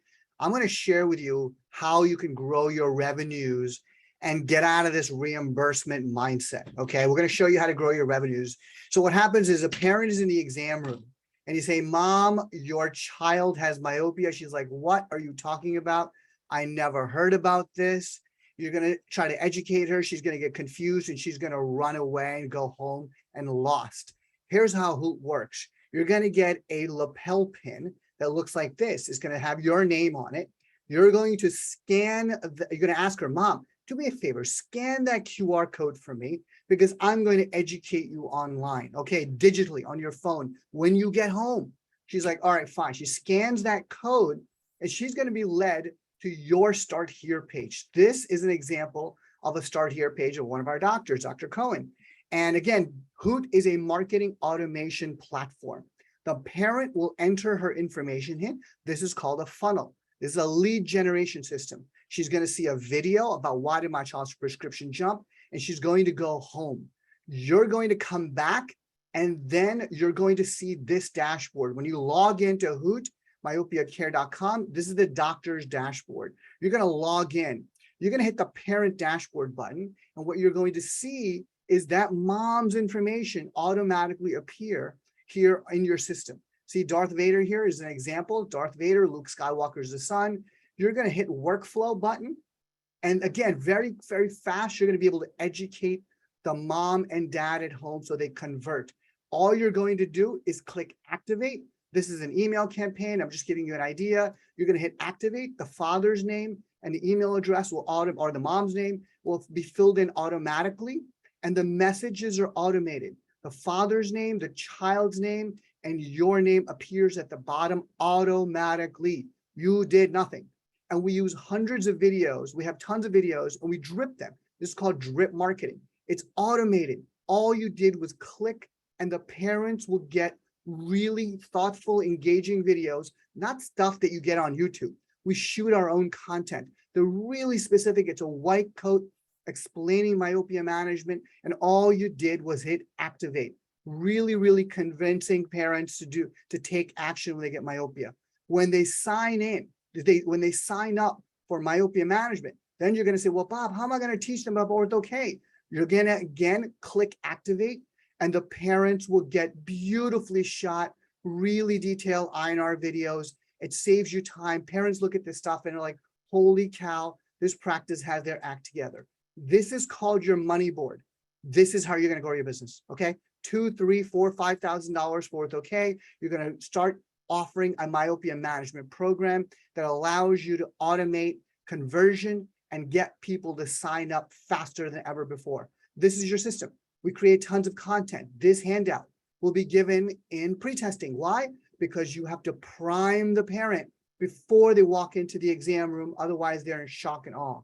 Then what else can you do in the system? Well, you can send your own videos, right? We shoot a video of you, the doctor. So Aaron's a good looking guy. We'll shoot Aaron's video on a Zoom call. We'll get a Dr. Miglani to interview Aaron. And guess what? We take that and we break it up into clips. And guess how that becomes? It becomes content so that you can automatically drip it to parents automatically. What Hoot does is allow you to focus on the parent because this is a marketing automation platform. Now, I suppose you want to send them other content. You want to send them a post-consultation report. Here you go. All you have to do is click. It automates it. Everything's put in automatically about the child. You just fill in a couple of things here about the description of the child, the latest eye exam numbers, And then you utilize the system to educate the parents at home as well as your office. This is a beautiful report, very detailed. Everything's automated, automatically puts in the child's name, and then you're part of the system. What else can you do, Bob, with the system? Well, let's see. What are you going to present to the mom and dad when they come to the exam room? What are you going to present to them? Well, you're going to present them a presentation. So there's a parent presentation, there's graphs, anything that you might want to utilize to educate the parent so that the parent understands myopia and they convert faster. So I know my time's coming up, Aaron, but I wanted to be thoughtful of everyone's time. We built Hoot. I built Hoot. I worked at Pfizer for 23 years. I helped my wife, who's an optometrist, Dr. Shefali Miglani, who built her myopia management practice. And today we have about 63 practices using Hoot across the country. And they're growing their revenues, they're converting faster because you're using the automation system, the content that we use to activate them and to get them on board. Any questions, any thoughts, give me a call to see a demo of how everything works. I'm happy to walk you through it. But just to give you a sense of kind of how this works, it's a marketing automation system. It's a monthly membership. It's a subscription like you pay for Netflix. We're not a franchise. We're not consultants. We give you content, funnel, CRM, forms to sign automatically on the phone, and behavioral coaching, all this content, including clinical briefs. Parents are asking, hey, doc, what's the data on myopia management? You hit print or you hit zip, and the data is sent automatically to their parents. That's what Hoot is. Hoot's a marketing automation system, and it's helping practices across the country grow their revenues. $2,000, $3,000, $4,000 is not unusual for an ortho K myopia management program, and that's how you're going to grow your business. So we're a specialty platform. That's what we are. Awesome. Well, thank you, Bob. That is fantastic info. You've got a few questions in the Q&A for you. So if you want to jump on that. Sure, we'll Yeah, do. definitely check out Hoot. Fantastic technology. I know there's a lot of myopia management, a lot of myopia control doctors on this call. So definitely reach out to Bob. So Absolutely, appreciate you absolutely. jumping on. Thank you very much, Aaron. All right. And just a little bit more intermission here. We're going to have Rob Marcella from CSI. He's going to be talking a little bit about major billing mistakes that ODs make. So we're going to talk more about the billing and coding aspects. And we're going to give him a few minutes, and then Chris is going to jump into his second hour right after. So Rob, take it away. Well, thank you very much, Aaron. Happy to be here. I really want to talk about a few things prior to kind of going over. I polled our billers and asked what the five top things that they're seeing, reasons for denials and such. But before that, I want to make sure we touch on something. As part of our partnership with ODonFinance, we have a Ask CSI tab that's available through that. And I'm going to share my screen real quick just to show everyone where that's at. So if you bear with me. And share this. And so this is on the ODonFinance page. It's Ask Billing and Coding Questions. There's a link here which takes you to a form stack page. And in that page, your question can be set here. We ask that you just include all that information prior to sending that. And usually someone will get back to you within 48 hours. If it's something more specific that you need help with, we ask that you just give us a call and really kind of break down what's going on. But a lot of the questions that are being asked of Chris today, if you're coming up with those kind of concerns or denials, things are being denied and you don't understand why, please reach out to us. It is a free service that we are happy to allow ODonFinance members access to. A little bit about CSI, and CSI has been committed to partnering with doctors of optometry since 2003. We really are hoping to help you build strong, compliant, and profitable businesses. And we do this by managing and supporting your billing operations and really making it available, making your time available for patient care. what we do when you're outsourcing your billing is we are really fulfilling the billing component of your medical claim. And we're scrubbing your medical claim on an ICD-10 and a CPT level. We're batching and submitting those claims and posting your vision and your medical through your practice management in your software that you purchased. We track those claims to completion. We monitor and work rejections or denials, and then we're notifying you the action steps that are needed to complete that. We make those corrections and then we reprocess that claim. We process your ERAs and then again posting in your medical and your vision in your practice management system. Your AR really does become our responsibility. A lot of times the idea of outsourcing your billing comes when you've lost a important member of your team. I would tell you that very, very seldom do we see somebody come to us where, you know what, things are going great in our billing department, and I think we're just going to decide to outsource. It usually is when there's a disruption in what you're doing. And so I want you to know that we can absolutely step in if the worst of the worst happens. Some things to consider when you outsource your billing. You've got an employee salary, you've got medical benefits, you've got sick leave or vacation leave or retirement or 401k, workers' comp, payroll taxes. Those pieces are I wouldn't say eliminated, but when we're doing the outsourcing of your billing, you can really reduce a lot of those pieces. Really want you to understand that where we are today, especially after COVID and what happened to our society, the outsourcing of the billing is becoming a lot more reasonable and understood than it ever was before. And so want to make sure that you're aware we're here to help. The 5 financial mistakes that we see ODs making. Again, these were pulled from our staff. Number 1 was not understanding the order of your insurances, primary, secondary, tertiary, etc. Of course, this is leading to denials, which in turn cause timely filing or lost revenue, as well as employee time being spent on it.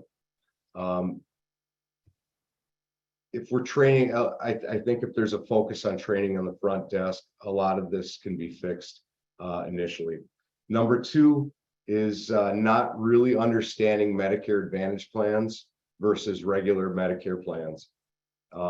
Really getting an understanding of the differences in those can save a lot of time, money, and effort.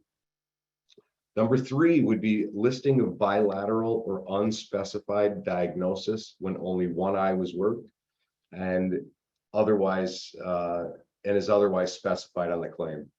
Again, not properly coding can lead to denials, especially with cataract patients. Levels are also very important: mild, moderate, severe, etc. Number 4, not understanding the importance of insurance verification and eligibility checks on or before the date of service. This is going to be especially true with vision plans like VSP. If authorizations are not pulled on the correct day, the claims will be denied. If the patient is eligible for same-day service, just making sure that you're identifying that. And the number 5 reason for denials or mistakes that we're seeing, not understanding the importance of the transfer of care letter on file when participating in post-op co-management. And so those are the number 5. As an addition, let's also talk about a little credentialing mistakes that we're seeing. Not asking for all lines of business when credentialing and contracting with major carriers. Not making sure that you signed and received a contract. Not making sure all doctors in the practice are reassigned to the group with Medicare. Not updating your information on payer websites when they ask you to. This causes you to be dropped from panels. So a lot of fun stuff we talk about, but again, if you have any specific concerns or questions, please utilize the ODonFinance Ask CSI button. Aaron, thank you guys so much for letting us be part of this. I really appreciate the partnership. Well, thank you, Robin. Thank you for putting together that list. That was actually very informative.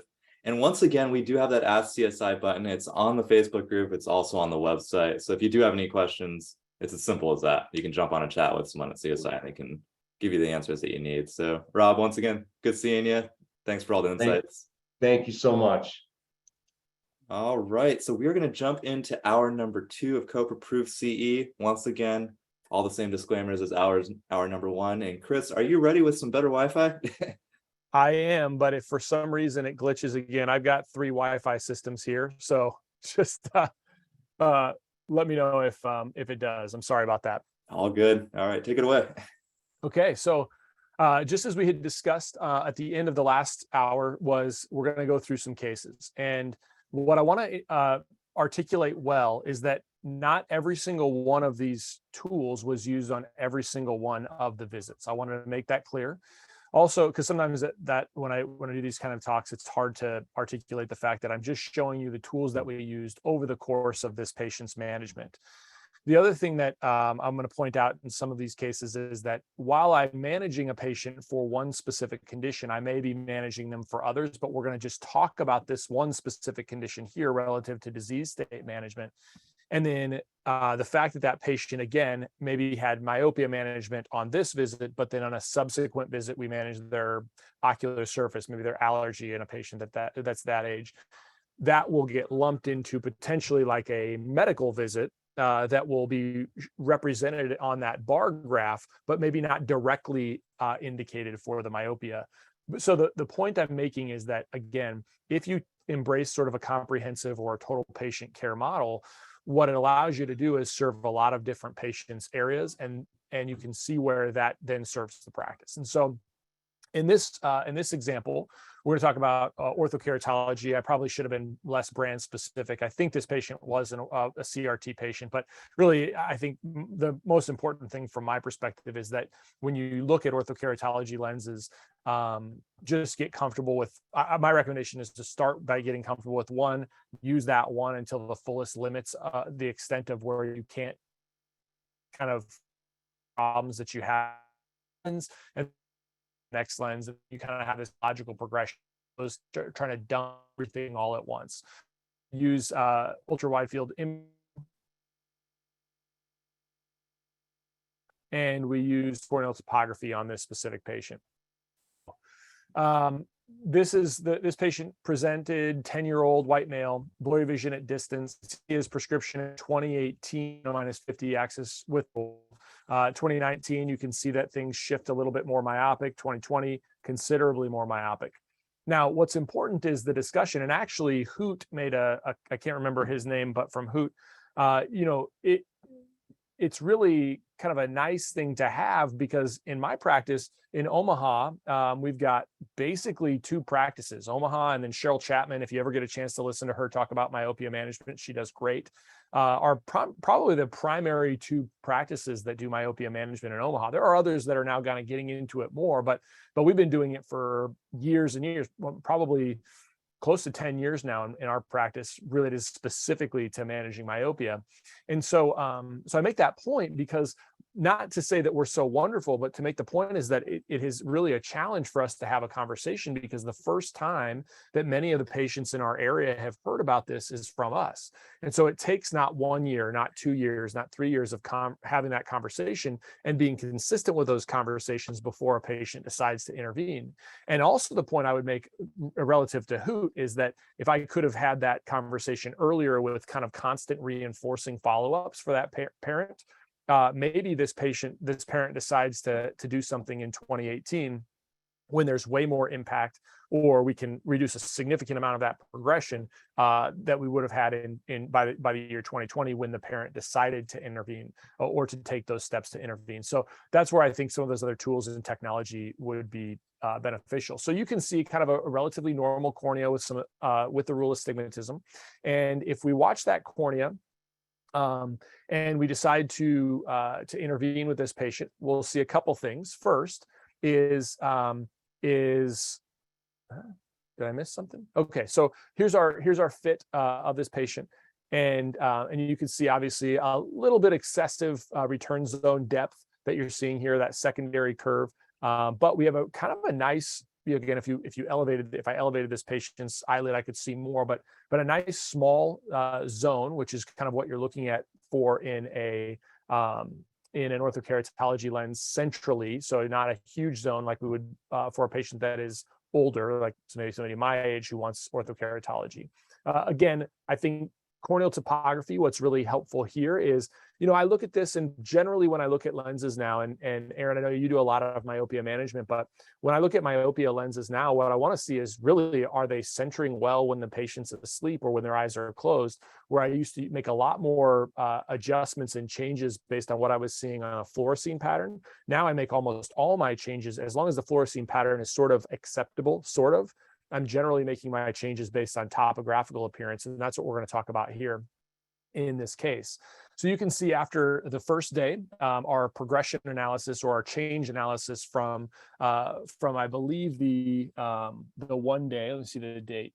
Yeah, so I guess it was 2 days, 3/16 to 3/18.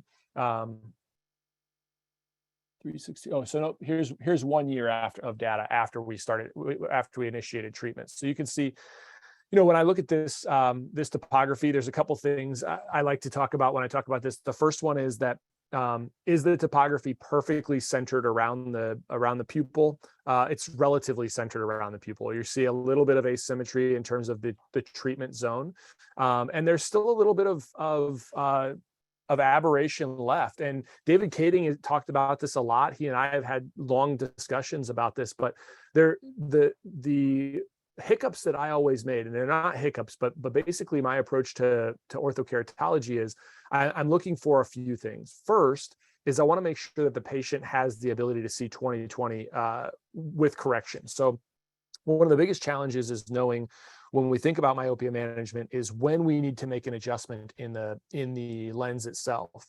And so when I think about that, I think, okay, the first thing is we're on day one, maybe week one, maybe month one.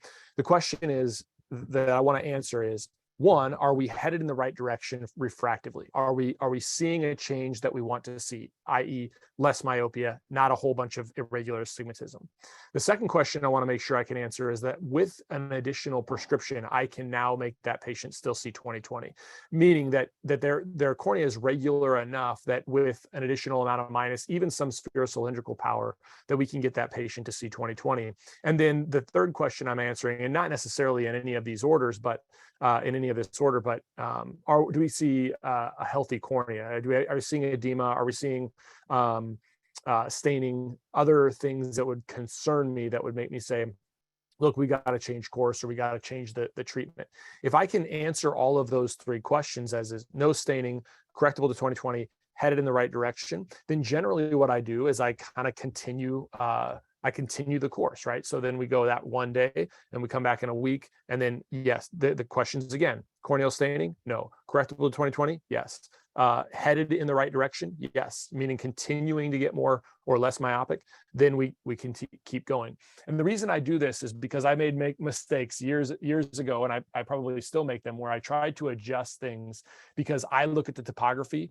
And I'm like, oh, I want that better. I want to show this on a presentation to ODs on finance, and I want this to be perfect, right? But the reality is that what I will wind up happening is, as I would make those adjustments that I would think would be better, the patient would wind up with less successful outcomes, and we would wind up with, more often than not, kind of the strategic lens selection that we would have had based on our initial calculators, more often than not. So that's how I learned to avoid making unnecessary changes early on in the treatment, so that we can let the treatment kind of normalize and stabilize.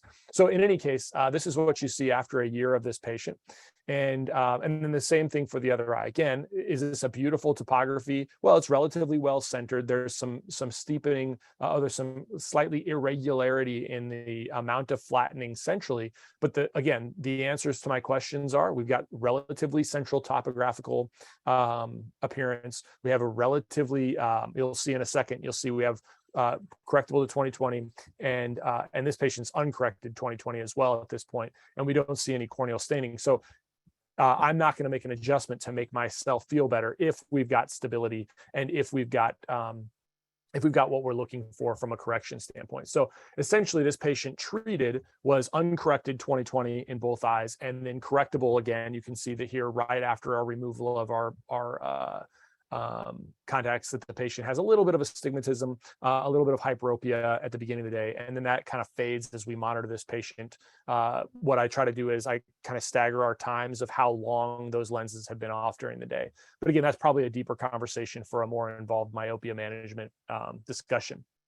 So the question here really that we have to grapple with, and a lot of this comes down to what you all have discussed, is who's going to pay for these services? Well, what I like to do is with any myopia management services, I like to take an approach of saying, well, is there a system that is similar in my practice that, and now this is just for my practice, but we would do the same thing for your practice. So when you look at your practice, we'd say, okay, is there anything like this in your practice, specifically orthokeratology, that you can mirror this after? What I mean by mirror is, are there other things that you do in your practice that the flow, the patient flow, the conversations you have with the patient are relatively similar? Now, orthokeratology is not, there's really not a lot of other things in your practice that you're probably doing that are super similar to orthokeratology, mainly because it's kind of this global period, and there's this cash-based model. So what I wanted to do, however, if you were doing atropine for a patient, there is a model, right? So like if I were going to prescribe atropine for a patient, I know that it's very similar to prescribing a patient who has glaucoma, a glaucoma medication. I see a patient, I do an evaluation, I renew their prescription for some period of time, I see them back, I do an evaluation, I give them more medication, right? So there are systems with atropine, even systems with soft contact lenses, that probably are very similar to what you're already doing. My encouragement to you would be to at least consider whether or not you want to, when you're doing something like myopia management, you want to make it like one of those other things. And now the question is, well, who pays, Chris? Well, if it's a fee for service, who pays for that? So again, Aaron, if you'll allow me, I'll sort of get on, and maybe if you want to jump in and kind of ask any other follow-up questions related to this, but I want to try to go through some what ifs, right? So let's say we were going through some what ifs of a patient who has atropine, for example, for their myopia management. We're going to use, let's say 0.05% based on ADAM2. That's going to be our initial starting point within atropine. And we start that patient, and we might want to say, okay, we're going to prescribe this. We're going to follow up in 2 months. Maybe what you would do is follow up in 2 weeks on a telehealth visit to sort of check in. But the point is that we have a 2-month follow-up. We have some sort of office visit. Well, the question is that office visit different, whether or not I have a payer who is a medical payer or an out-of-pocket payer? No, it's probably the same office visit, right? We arrive at the codes the same way. We just decide who's going to pay. And then the other questions of uncertainty might be that, well, what if a patient doesn't come back? Okay, well, what if your glaucoma patient doesn't come back? You put the potential for side effects, you put the importance of follow-up, and if they didn't come back, they didn't come back. And so we might see them at 2 months, then we might see them 4 months later, and then we might see them, depending on how stable they were, maybe every 3 to 6 months, to make sure that that patient isn't having side effects, isn't having progression, et cetera. But we basically have that model, right? We run the tests we need to run. We bill to whoever we might need to bill for. If a patient has glaucoma, we send it to their medical insurance. If they have glaucoma and they don't have insurance, the patient pays for that. So my point is you can make it as similar as possible. That may not be the exact mechanism for your practice, but it's how you might want to think through incorporating new diseases into your practice. Now, related to a global fee, and we were going to use our revenue per OD hour, let's just say that how would we charge for this? Well, I'll pause there. Aaron, are there any questions just yet about this case? Not this case in particular, but we do have quite a few questions. Okay, well, I'll keep going through this, and then we can at any point in time. Yeah. So when we think about a global fee, you might say, all right, well, I need to come up with a cash-based scenario that I'm going to be comfortable with. Now, if you were generating $402 per OD hour and you said, I'm going to spend 30 minutes on an initial evaluation, right? We've already done a comprehensive exam. We've already done a refraction. This patient's coming back just for an orthokeratology evaluation. And I was going to say, okay, I'm going to spend 30 minutes on that initial evaluation. That may or may not be appropriate amount of time, but let's just say that's the case. And then let's say we're going to follow up with that patient 4 times. We know it in that first evaluation period. We know we're going to see them back at 1 day, 1 week, 1 month, 3 months. We're going to build that in. And we might say that we're going to spend 30 minutes. I think that's probably high, but perhaps that's what you've done. So essentially in this model, you're saying, if I just want to generate the revenue on average, I've got to charge $1,005 to generate that revenue. Now, that's not what I'm advocating, because what I would encourage you to say is, look, I'm providing a service that is significantly more valuable than what my general kind of routine services might be. So this is going to have to be a lot higher than that. But the point is that you're going through this in a specified way so you can know how much revenue you need to generate, and also how much time you're going to spend. So what I usually encourage people to do is to say, well, maybe it's 30 minutes times 4, but when you're starting out, I might anticipate 6 or 7 visits because I'm just kind of feeling out and learning the process. So build in that time on the front end, multiply that by how much you want to generate for that, and then you can feel comfortable about that. And then as you get better, then you're only seeing that patient 4 times and maybe 15 minutes a time, because you've kind of acquired the skills to manage that. So the bottom line is, this is not my recommendation for you to make this calculation specifically. My recommendation is evaluate this yourself, do it on the front end so that you've arrived at those, don't what's worth your time. So I think the clinical home from this would be, the reason that this decided to finally do it.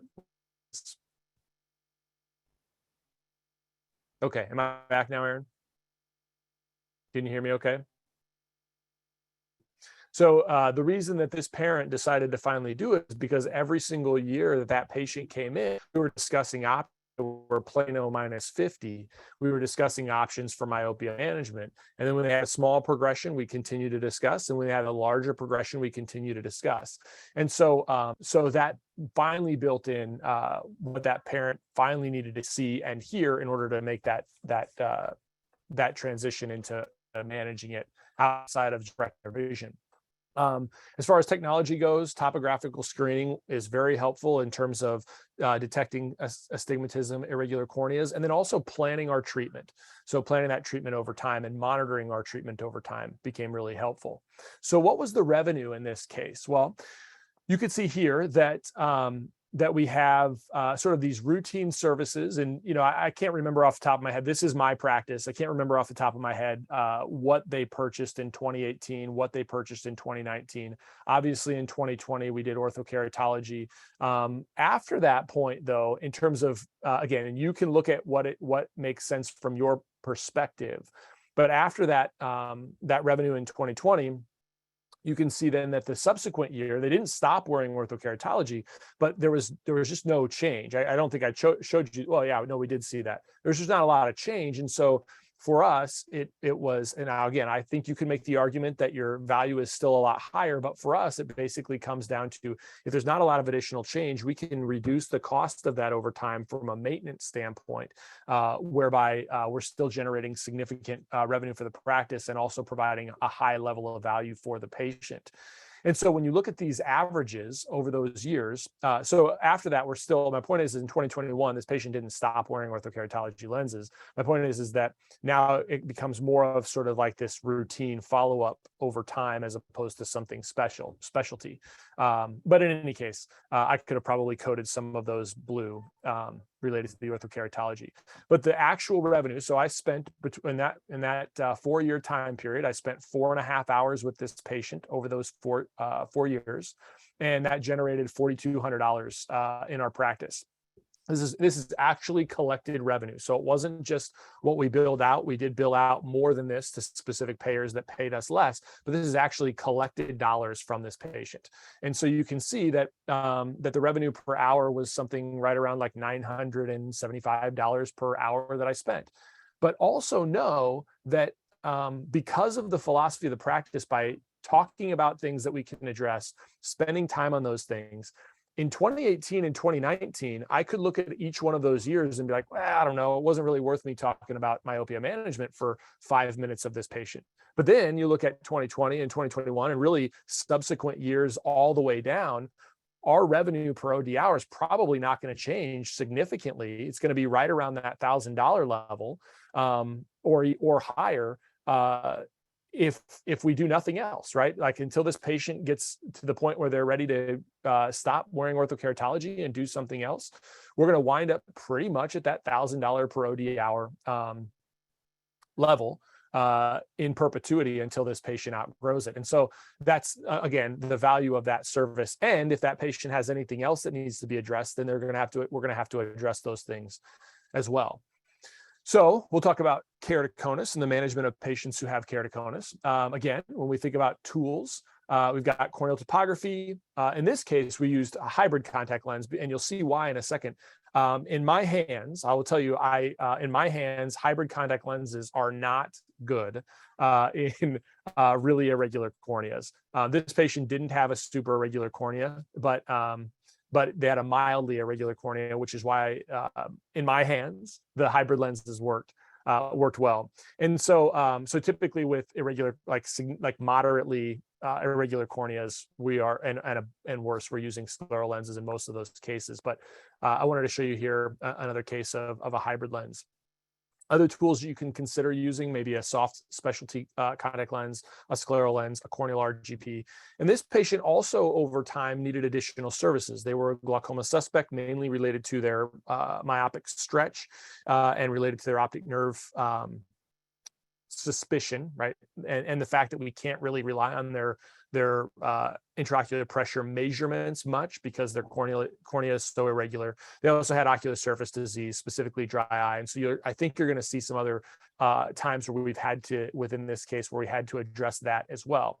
So 37-year-old white female, she complains of blurry vision at distance with her current contact lenses, and they had been discontinued. And if you look at this, obviously we had discontinued the lenses for some time.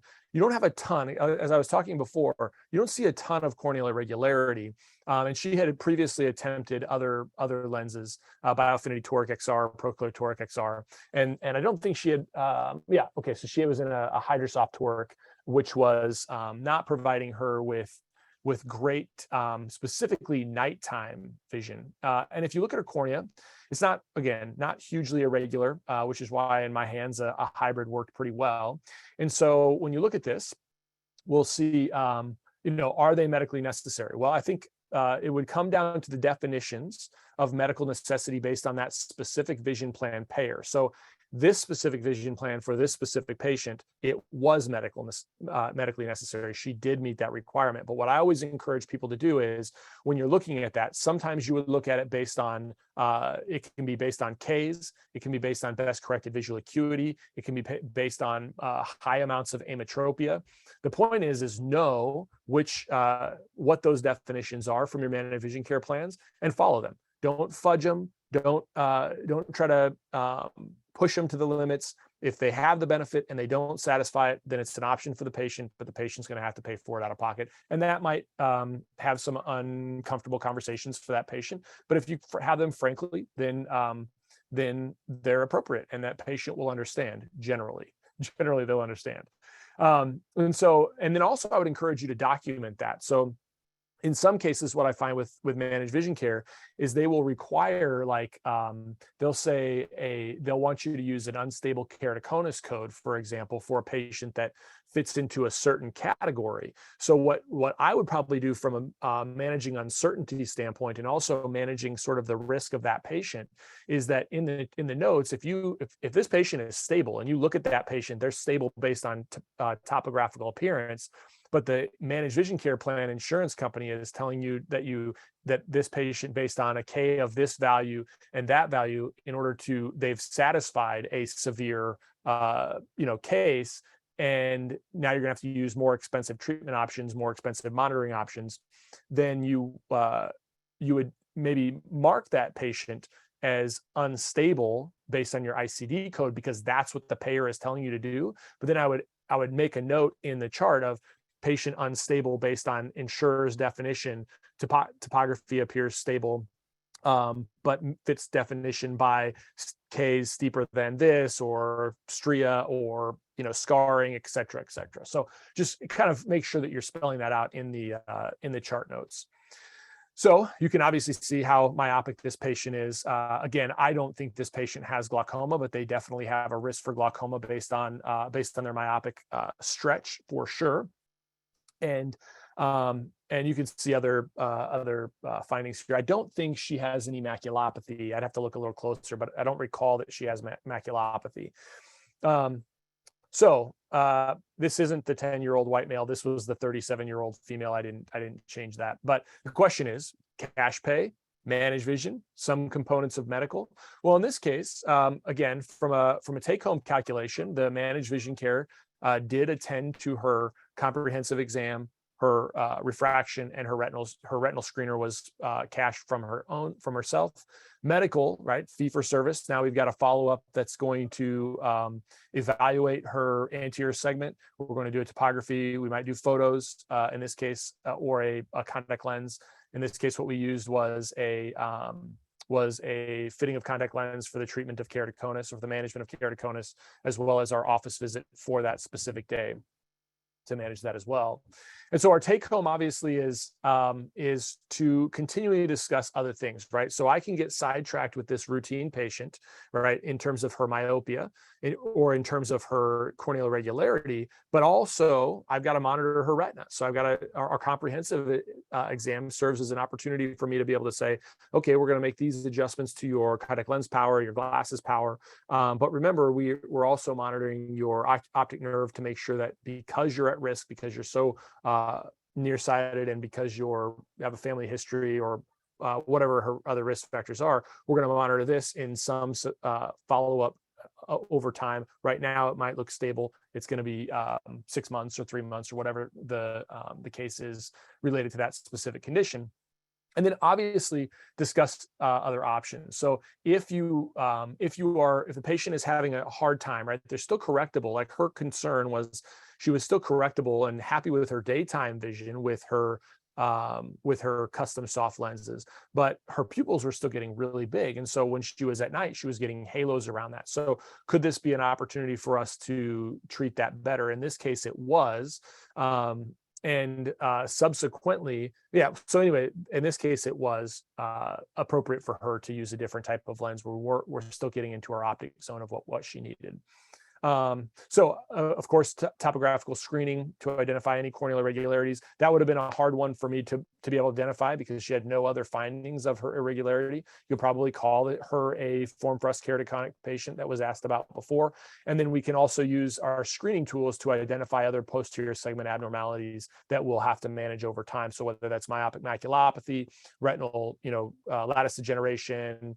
I don't think I showed you in this one, but I don't think she may not have had it, but patients that have that much stretching may have more likelihood for schisis and tears than you might see in another patient. So in any case, over this 4-year period of time, we were attending to both routine and medical services. Some of them were related to her ocular surface. Some of them were related to her glaucoma risk, as well as addressing new ways outside of her, what I would consider specialty. In this case was now she was not achieving the level of vision that she needed to, and did wind up satisfying this new level of medical necessity from her managed vision care. That's why you see that specialty bar there so high in 2021.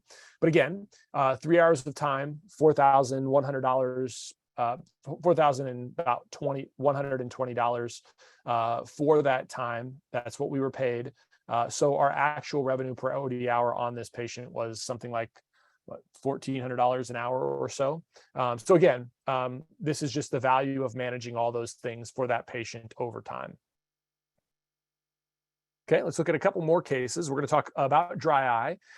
And again, I specifically avoided dry eye because I think it's sort of such a low hanging fruit, but I avoided it in our prevalence data, and we will talk about it here. So when you think about ocular surface disease, again, this patient did have keratoconus, they did have scleral lenses. That's sort of additional services. So we did use our topographer, we used our screener, we used anterior segment imaging, mostly for our meibography and for other corneal staining. I don't know that this patient had any significant scarring that we would image.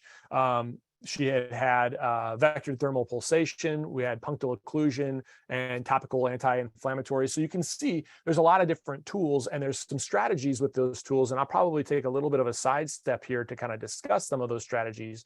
But essentially, this is what she was talking about. So she was fogging, so she was a current scleral lens wearer, fogging her lenses. She was supposed to be and doing most of the time some ocular surface management, so warm compresses, lid hygiene, still getting some mattering in the morning, and then taking some other oral allergy medications as needed. And then she was so we were already trying. My point of this was that I wanted to be brand agnostic with a scleral lens on this talk, but we did try to use a very good wetting material, as well as HydroPeg, to try to prevent some of that fogging on the front end. But really the reality was that her ocular surface was so bad because her meibomian glands were so bad. So without fogging, yeah, she did have some scarring. Without fogging, she was 20/40, 20/50. She wants to do everything she can possibly do to avoid a corneal transplant. And she is almost 50 years old. So we're not too concerned about, our utility of cross-linking, especially in a patient that has corneal scarring already. But with her fogging, she was reduced significantly, so to 21/50. And so in any case, you can see why. So you can see, yeah, there's her scar centrally. And as she blinks, you can see just almost immediate dry spots that are occurring on that lens. So you see her blink again, and just almost immediate central blind spot or dry spots. And so that's what we're trying to help out with in some of these management. Now, I won't probably go into all the details and nuances here, but I want to just say that most of the time, my approach, my thoughts on the management of ocular surface disease is that, and again, I should have been more brand agnostic here. I apologize, but I don't have any financial. In fact, I could probably have an opportunity to have some financial disclosures there, but I don't have anything here.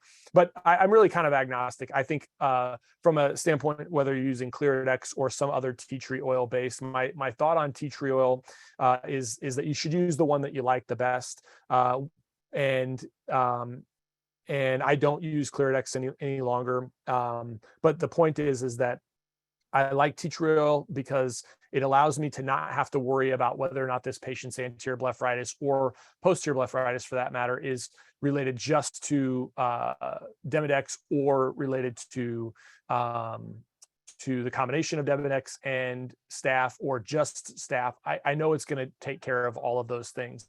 And so it's a simple, like, look, it's going to be something that we manage over time chronically.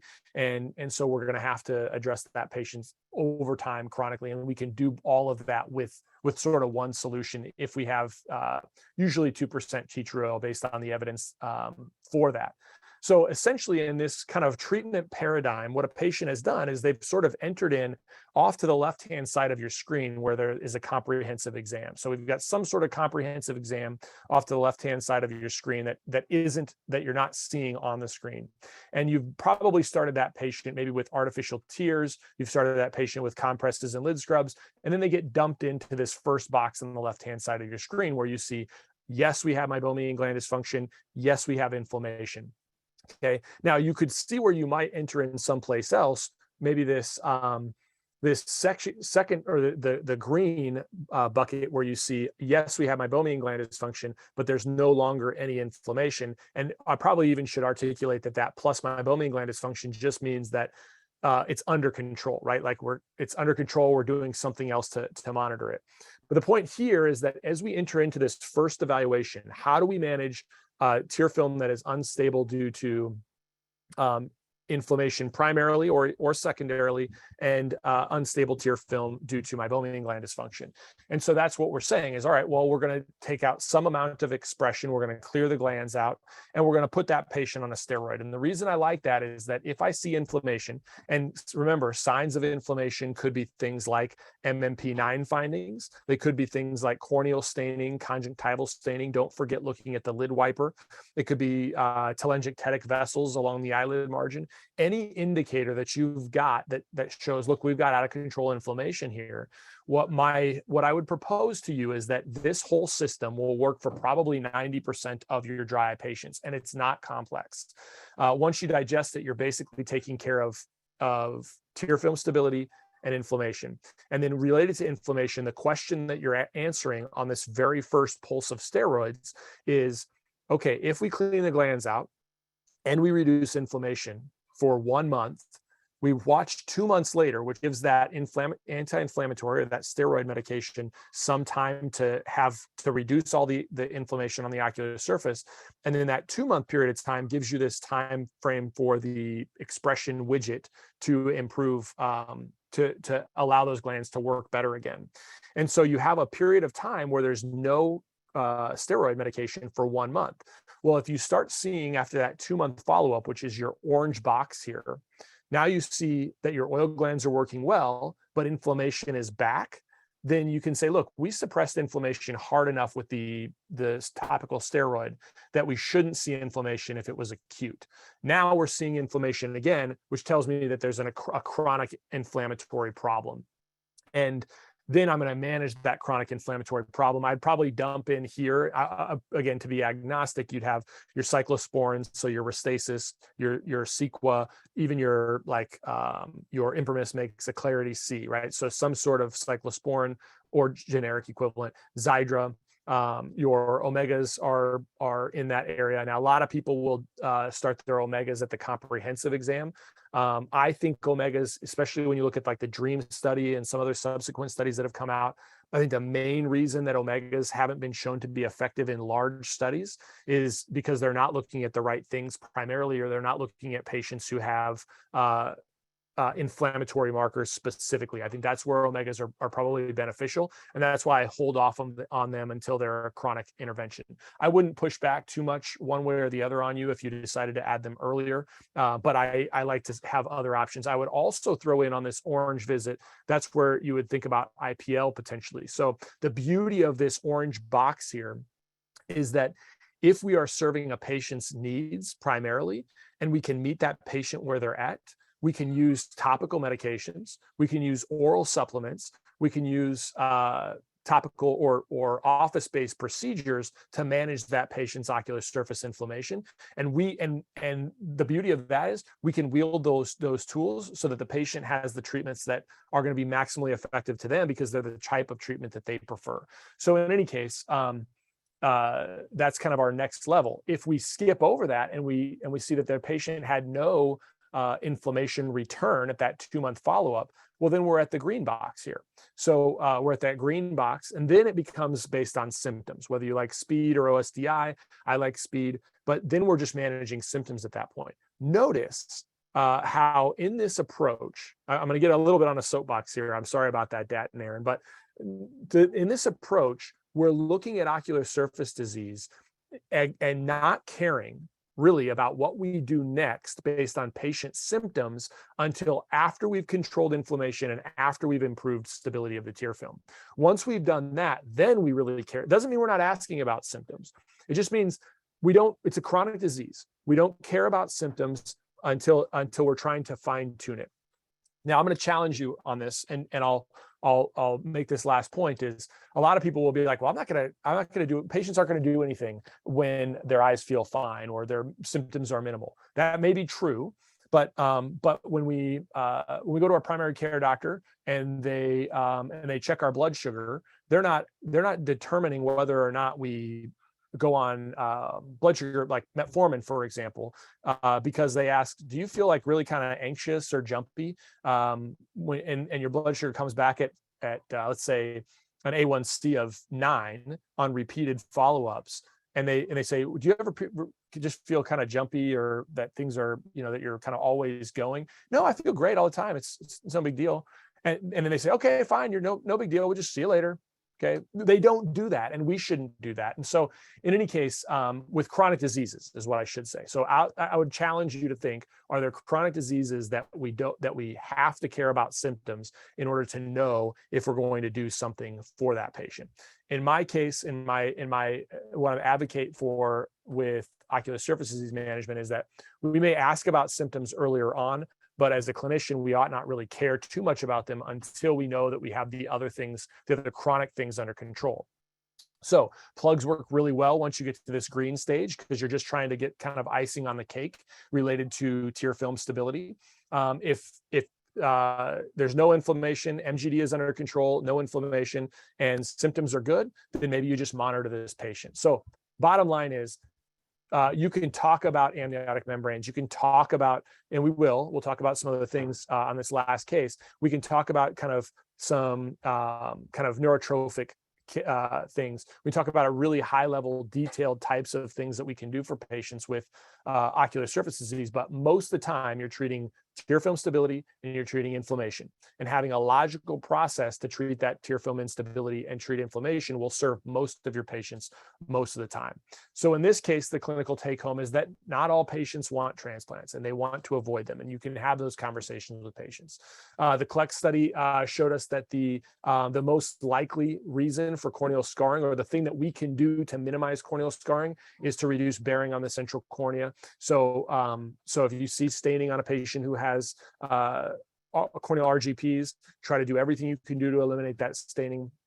Scleral lenses are a great option for that, but they are particularly susceptible due to fogging, specifically in patients who have bad tear films. You'll see that, and that can be a real challenge for patients. So then you got to be able to manage that secondary problem, and then communicating with that patient over time as to why, right? Our imaging may not have been, we do an anterior segment camera. Can we bill it? Yes. Did that billing of it, was it worth our time? Yes.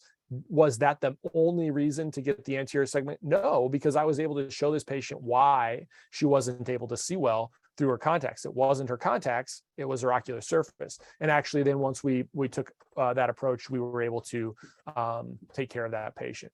So again, what you can see here is our revenue per OD hour for this specific patient over time. And again, you kind of hit right at this level, 8 hours of time over that 4-year period. So almost, $9,700 is what we've been reimbursed for those services for that patient. And yeah, she's what? So it's something like $1,200 an hour or something. So I do have another case, but I want to make sure we get some time for questions. Are there questions right now, Aaron, that we should address? Yeah, we've got quite a few actually. So Okay. Let's do it. someone had a simple question. Why don't you use ClearDex anymore? I'm not going to talk about that. I will say this, just in general, I dislike when companies try to let optometrists build their brand. This is just to any brand. It has nothing to do with what your question was, but well, that's what I'll say. I don't like when companies have optometrists build their brand and then try to take it away and stick it online. I don't like that. So when any company does that, I don't like it. All right, cool. And then how would you classify irregular astigmatism for medically necessary contact lenses? How do you classify irregular astigmatism? Yeah, for so, medical necessity for contact lenses. Yeah. So the question really comes down to the requirement for that specific payer. So if the payer says, well, we have this threshold, and the irregular astigmatism may meet that threshold based on high amounts of ametropia or high amounts of astigmatism, then you've got to meet it. Otherwise, if they don't have that as a code set, then it's not going to satisfy it, like in their specific requirement. So it's really going to come down to what your payer is going to state. All right, and then what 99 code is charged for the first evaluation of a meibomian discussion? Yeah. So we could use the same simple describer that we did at the very beginning. So a patient who has a meibomian gland dysfunction and ocular surface disease. So let's say they've got MGD and they have subsequent dry eye. So you might, on your clinical examination, see that there are two chronic conditions: dry eye, meibomian gland dysfunction. If you remember what the AMA's definition of, it says of problems addressed, it says symptoms, signs, findings. There's a couple others, conditions, symptoms, signs, findings. There's a couple others, and it says were attended to at that evaluation. So any of those things that you're attending to on that evaluation can be included in the problems addressed. So in this case, meibomian gland dysfunction, dry eye, those are two chronic conditions. If I prescribe a medication, right, if I prescribe a steroid drop on that visit, now it's a prescription medication that's probably going to code out as a level 4. If it's if I just do warm compresses and lid scrubs, then and artificial tears, then it's all over the counter. It's probably going to be a level 3.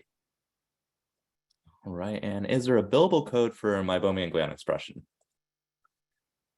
There are some T codes related to some specific widgets. So like LipiFlow has a T code, Tear Care has a T code. So those are billable. Now, for T codes, oftentimes they're not payable or they won't be paid. So when that occurs, you want to make sure that you have kind of a system on the front end to know that if you get paid, if you don't get paid, that patient has accepted financial responsibility, etc. But for just like expressing meibomian glands in the office, there's really not a code for that. I think you could probably assign value for it. So I mean, I've heard a lot of people try to use like expression of benign cysts and those, but when you look at the definition of those, they're not really appropriate in my opinion. So you have to say, okay, well, is there value for it? Like if I'm expressing glands in my practice to be a therapeutic expression, as opposed to maybe a diagnostic expression, whatever. If it's a therapeutic expression and it takes you 5 minutes to do, and you tell the patient, look, we're gonna press on these glands. Every time I do that, it's gonna be this much money. You could figure that number out, right? It could be out of pocket. So I might use a Mastrota paddle or scleral depressor, and I might say I'm gonna spend 5 minutes doing this. You don't tell the patient this, of course, but if I'm generating $402 per OD hour of revenue, and I'm gonna spend 5 minutes doing it, that means that I need to make at least what? That would be 1/20th of an hour. I think that's right. No, 5 times, it'd be 130. Why am I not doing the math? 60 minutes divided by 5. What's the answer? Actually, 12? No, 12. Yeah, 12. Yeah. Okay. It's been a couple hours for me too. So 12, right? So if I think about that, that would be representative of actually the easier way would be 60 minutes. I'm going to do the math right here real quick, because now I'm interested.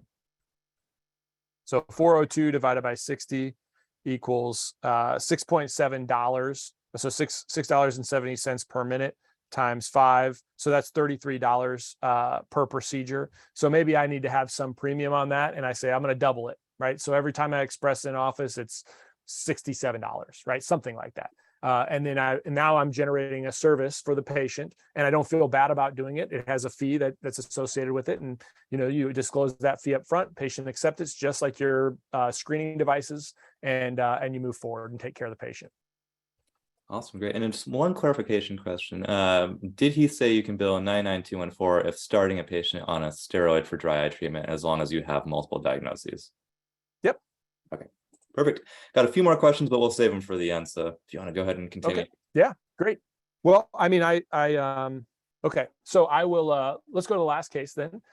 So we've got other ocular surface disorders. So a lot of times when we think about neurotrophic keratitis, so again, what I wanted to do is show you, all right, well, now once you've kind of mastered the management of just sort of the run-of-the-mill ocular surface disease, right? Run-of-the-mill kind of dry eye that 90% of patients will respond to, you're going to find this 10% of patients naturally that aren't going to respond well to that or need additional things. And so once you do that, then you're going to start finding patients with this kind of neurotrophic keratitis, or patients that have really severe, like stage 4 ocular surface disease based on DEWs, that you're going to find those patients, you got to do other things with them. So, neurotrophic keratitis is a tough one, and you'll see other options. And this patient, what we've kind of tried to do is manage all the things. And so I can't recall exactly why he had why he wound up having, I think he had some sort of parotid gland tumor removed about 10 years prior on his right side.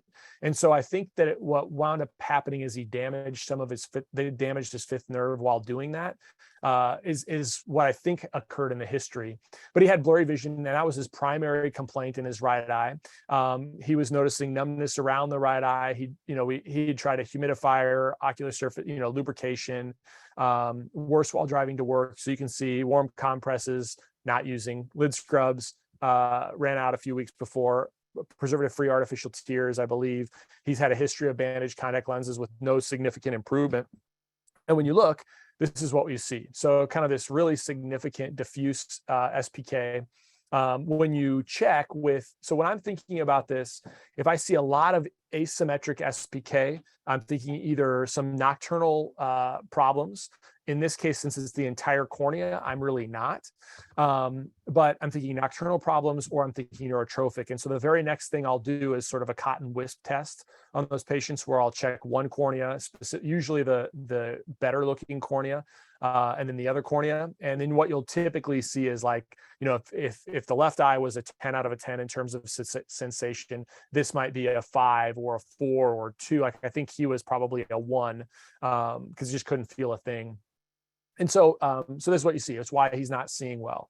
So we attempted originally an amniotic membrane just to see how, so he's got a history of that. So you can see we did an amniotic membrane. So this is after we removed the amniotic membrane. So you can still see there's some staining there, maybe it goes from 3 to 4 plus SPK down to 1 plus SPK, and vision significantly improved after that. We used, in this case, I did use a Procara on this patient. I think there's other reasons where you could use dehydrated membranes as well, but for neurotrophic keratitis, I do like cryopreserved.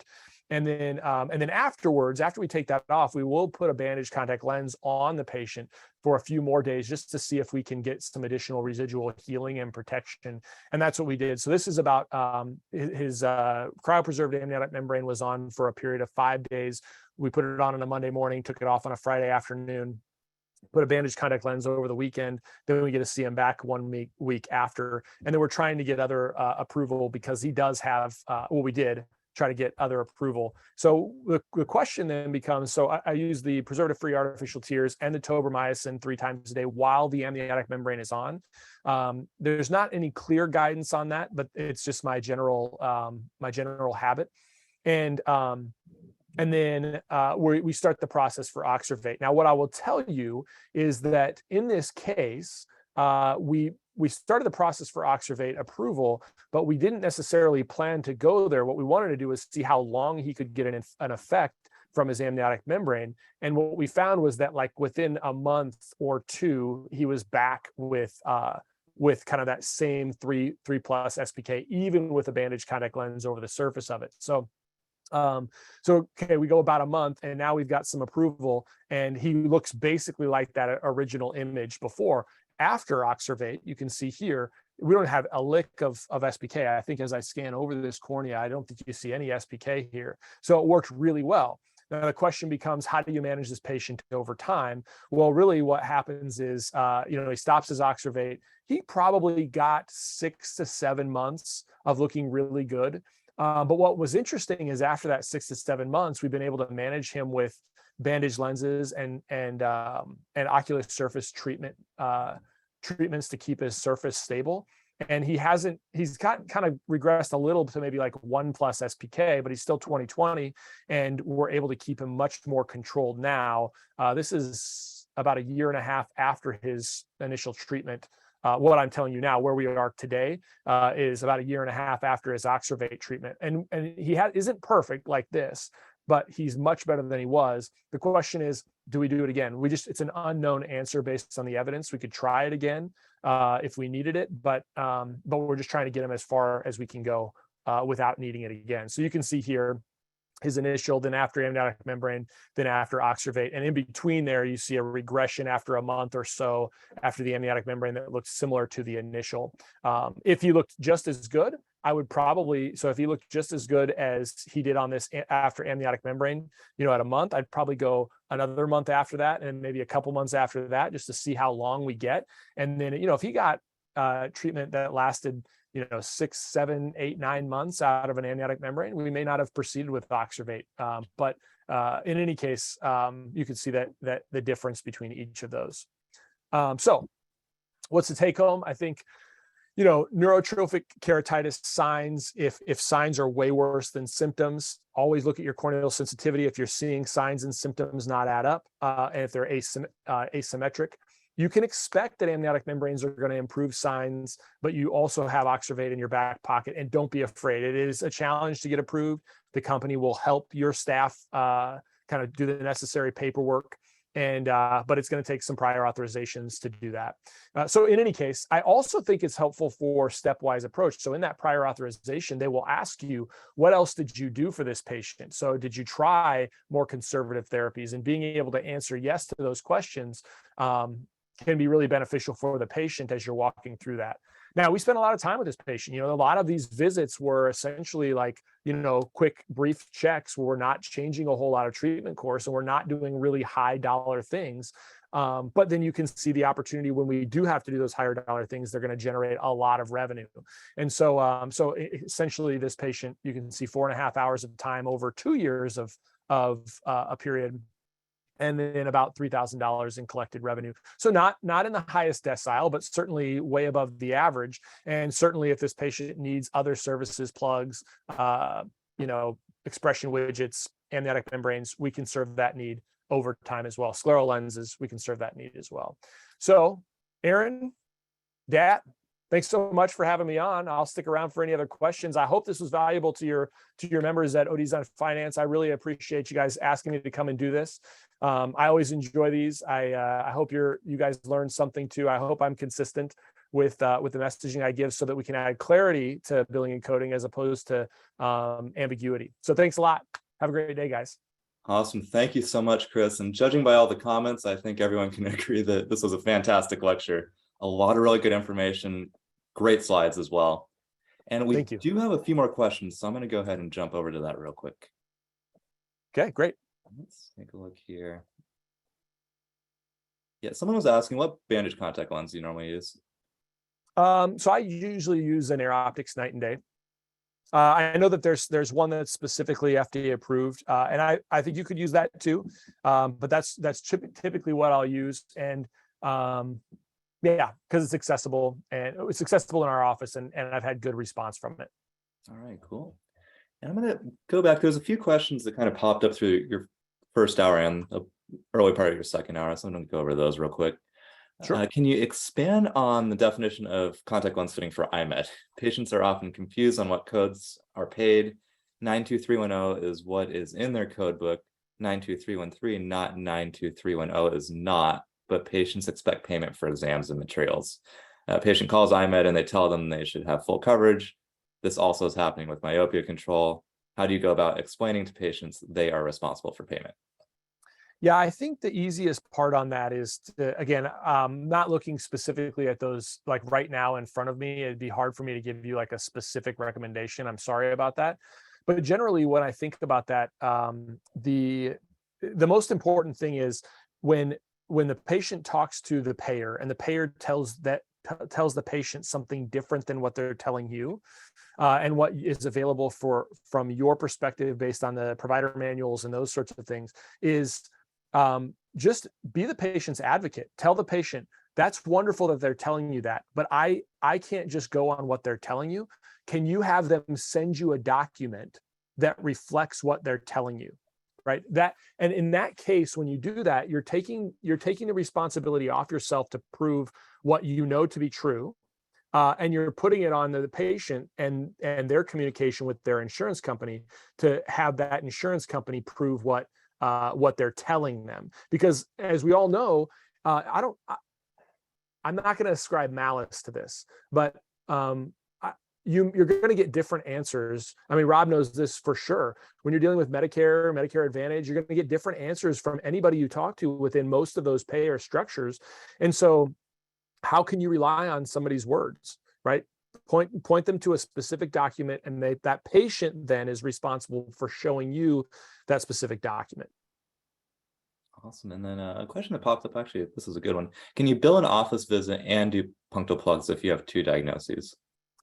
So the short answer would be yes, if you have the right modifier. And again, I think I'd have to go back and look specifically at the modifiers. I can't remember off the top of my head which modifier it is, but in any case, yeah, if you have the right modifier, you can. But it shouldn't, that should be a not the norm. So like the situation is that you might be asking about, that a lot of people will sort of bend the rules, Aaron, will be, okay, I have a patient that comes in with meibomian gland dysfunction, and I'm going to do an office to their meibomian gland dysfunction, and I'm going to do plugs to their dry eye.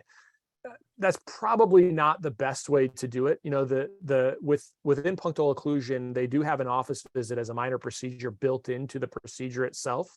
And so, you should be doing, like, they should be unrelated to one another. So you could probably make the case that those are two different codes and use it and be okay. But really that's beyond the intent. The intent might be something like the patient's coming in for a glaucoma evaluation, and then, oh, by the way, they've got dry eye. Then there's a totally different reason for you to be evaluating that patient, i.e. glaucoma, than for their dry eye / meibomian gland dysfunction. And then that's where the modifier is appropriate. The other one is a lot more gray, and I don't usually advise people to do that. What I usually advise people to do is take the time, do the evaluation. Punctal occlusion takes all of 5 minutes, so that could be on a totally separate day. It's super easy. It's really clean. Even with the modifiers, I find often when you do them, even when they're appropriate and legitimate, you won't get paid the first time you bill them. You'll have to resubmit and resubmit and resubmit. And so just from a practical standpoint, do your evaluation, treat it like a procedure, have that patient back on a separate day and do the procedure, and you'll eliminate a significant number of headaches. And you can just make that so that you walk in on the patient, they're already anesthetized. They've already signed an informed consent that you may have if you want that. And then you ask if there's any questions, you're done in 5 minutes, you're on to the next thing.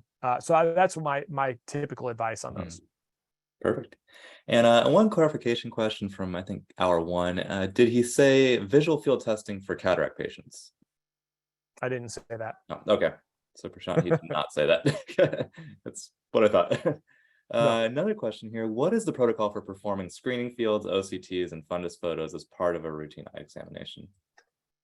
Yeah, I mean, so screening basically doesn't have any other medical indication. So if the question I would ask in terms of you developing your protocol is, what is the information you're trying to get from the screening widget that you're using, right? So like, is it worth my time to screen? So here's what I would ask. How high yield is a screening field or a screening OCT or something else, right? Is it a high yield screening test? If it's not, then and it takes a long time in your protocol in terms of your like office flow, then I probably would eliminate it and figure out another way to get that information, right? Like if confrontation fields take me all of 5 seconds to do, maybe 10 seconds to do, and I can get the analysis of any gross visual field defect that I want to know quickly based on that, and my other examination is going to serve for other reasons for a visual field defect, like optic nerve appearance, patient symptoms, macular appearance, those sorts of things, then I would probably err on the side of the more high yield tests. As far as screening from a billing standpoint goes, you're screening that and you're doing it on the front end before it's ever ordered. That's why it's a screener. So you would, from a billing standpoint, you just say, okay, well, this is a screening fee that we have. It's this much. You disclose it on the beginning, and the patient decides to do those things on the front end, as opposed to after the fact when you're ordering the test. Okay, perfect. And then just a couple more here. One question here. I've been to a few lectures on high-risk medication management, and it looks like we should be able to code as a 99215 or 99205. However, we have found many insurances downcode to a 99214 or 99204. We code a systemic illness first and following long-term medication second, with all special testing and ocular exam findings. What other evidence should we be provided or should be provided? Yeah, I'm not sure that the AMA guidance actually does support the level 9, the level 599 code. And here's why I will say that is that it says a prescription medication with the potential for severe side effects and intensive monitoring And then when you look at the AMA's definition on what intensive monitoring requires, they say they have a little IE, I believe, that says quarterly, i.e. quarterly. Now, the reality is that like it might not require quarterly monitoring, and it still could be the case that it's intensive monitoring. But there's two things here. First is you are not the prescribing physician.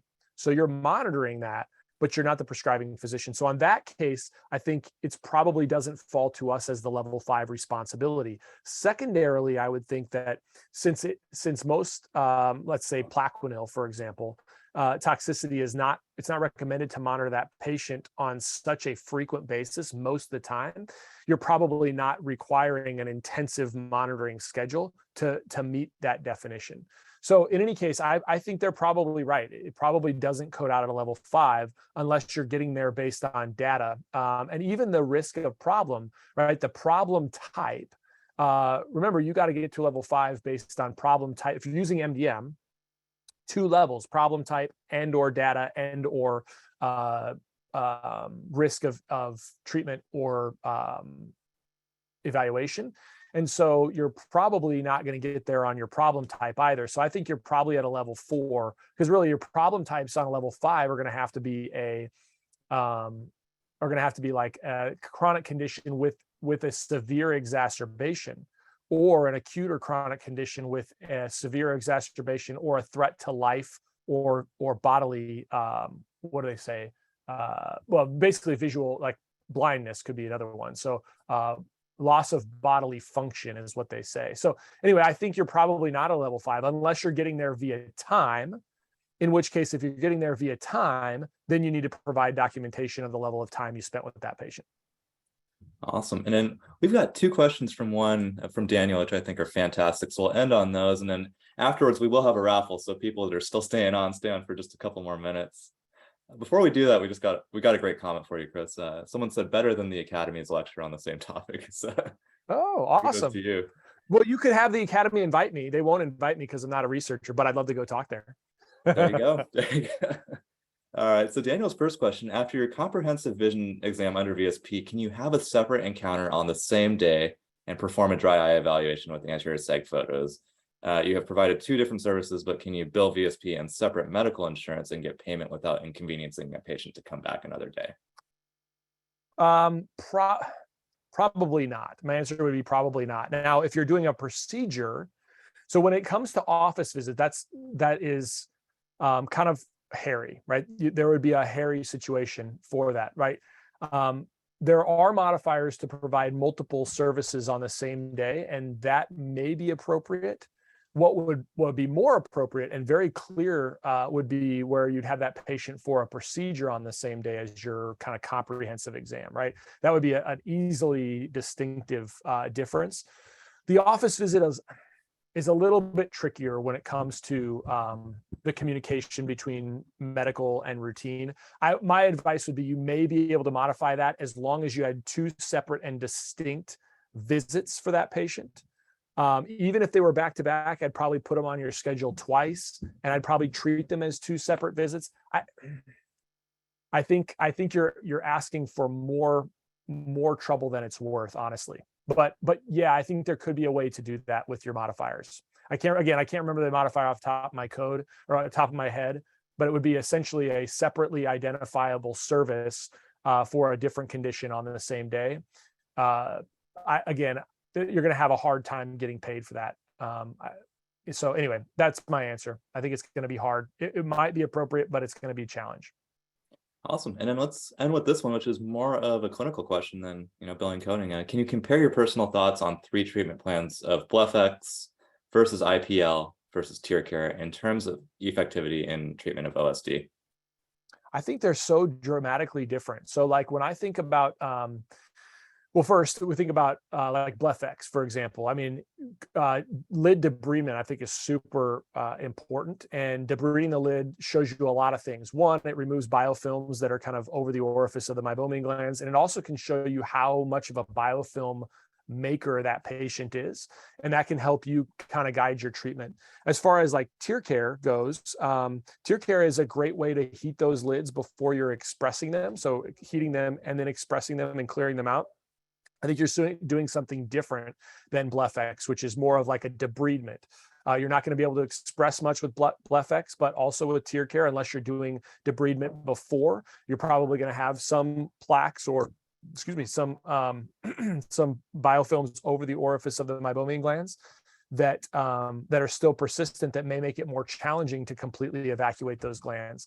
And then IPL I look at is different as well, right? So like IPL allows us to heat the glands. One of the 5 kind of main things that IPL does is it kind of liquefies the meibome, at least temporarily, through that heating mechanism, through what the heat that's transferred through the vessels.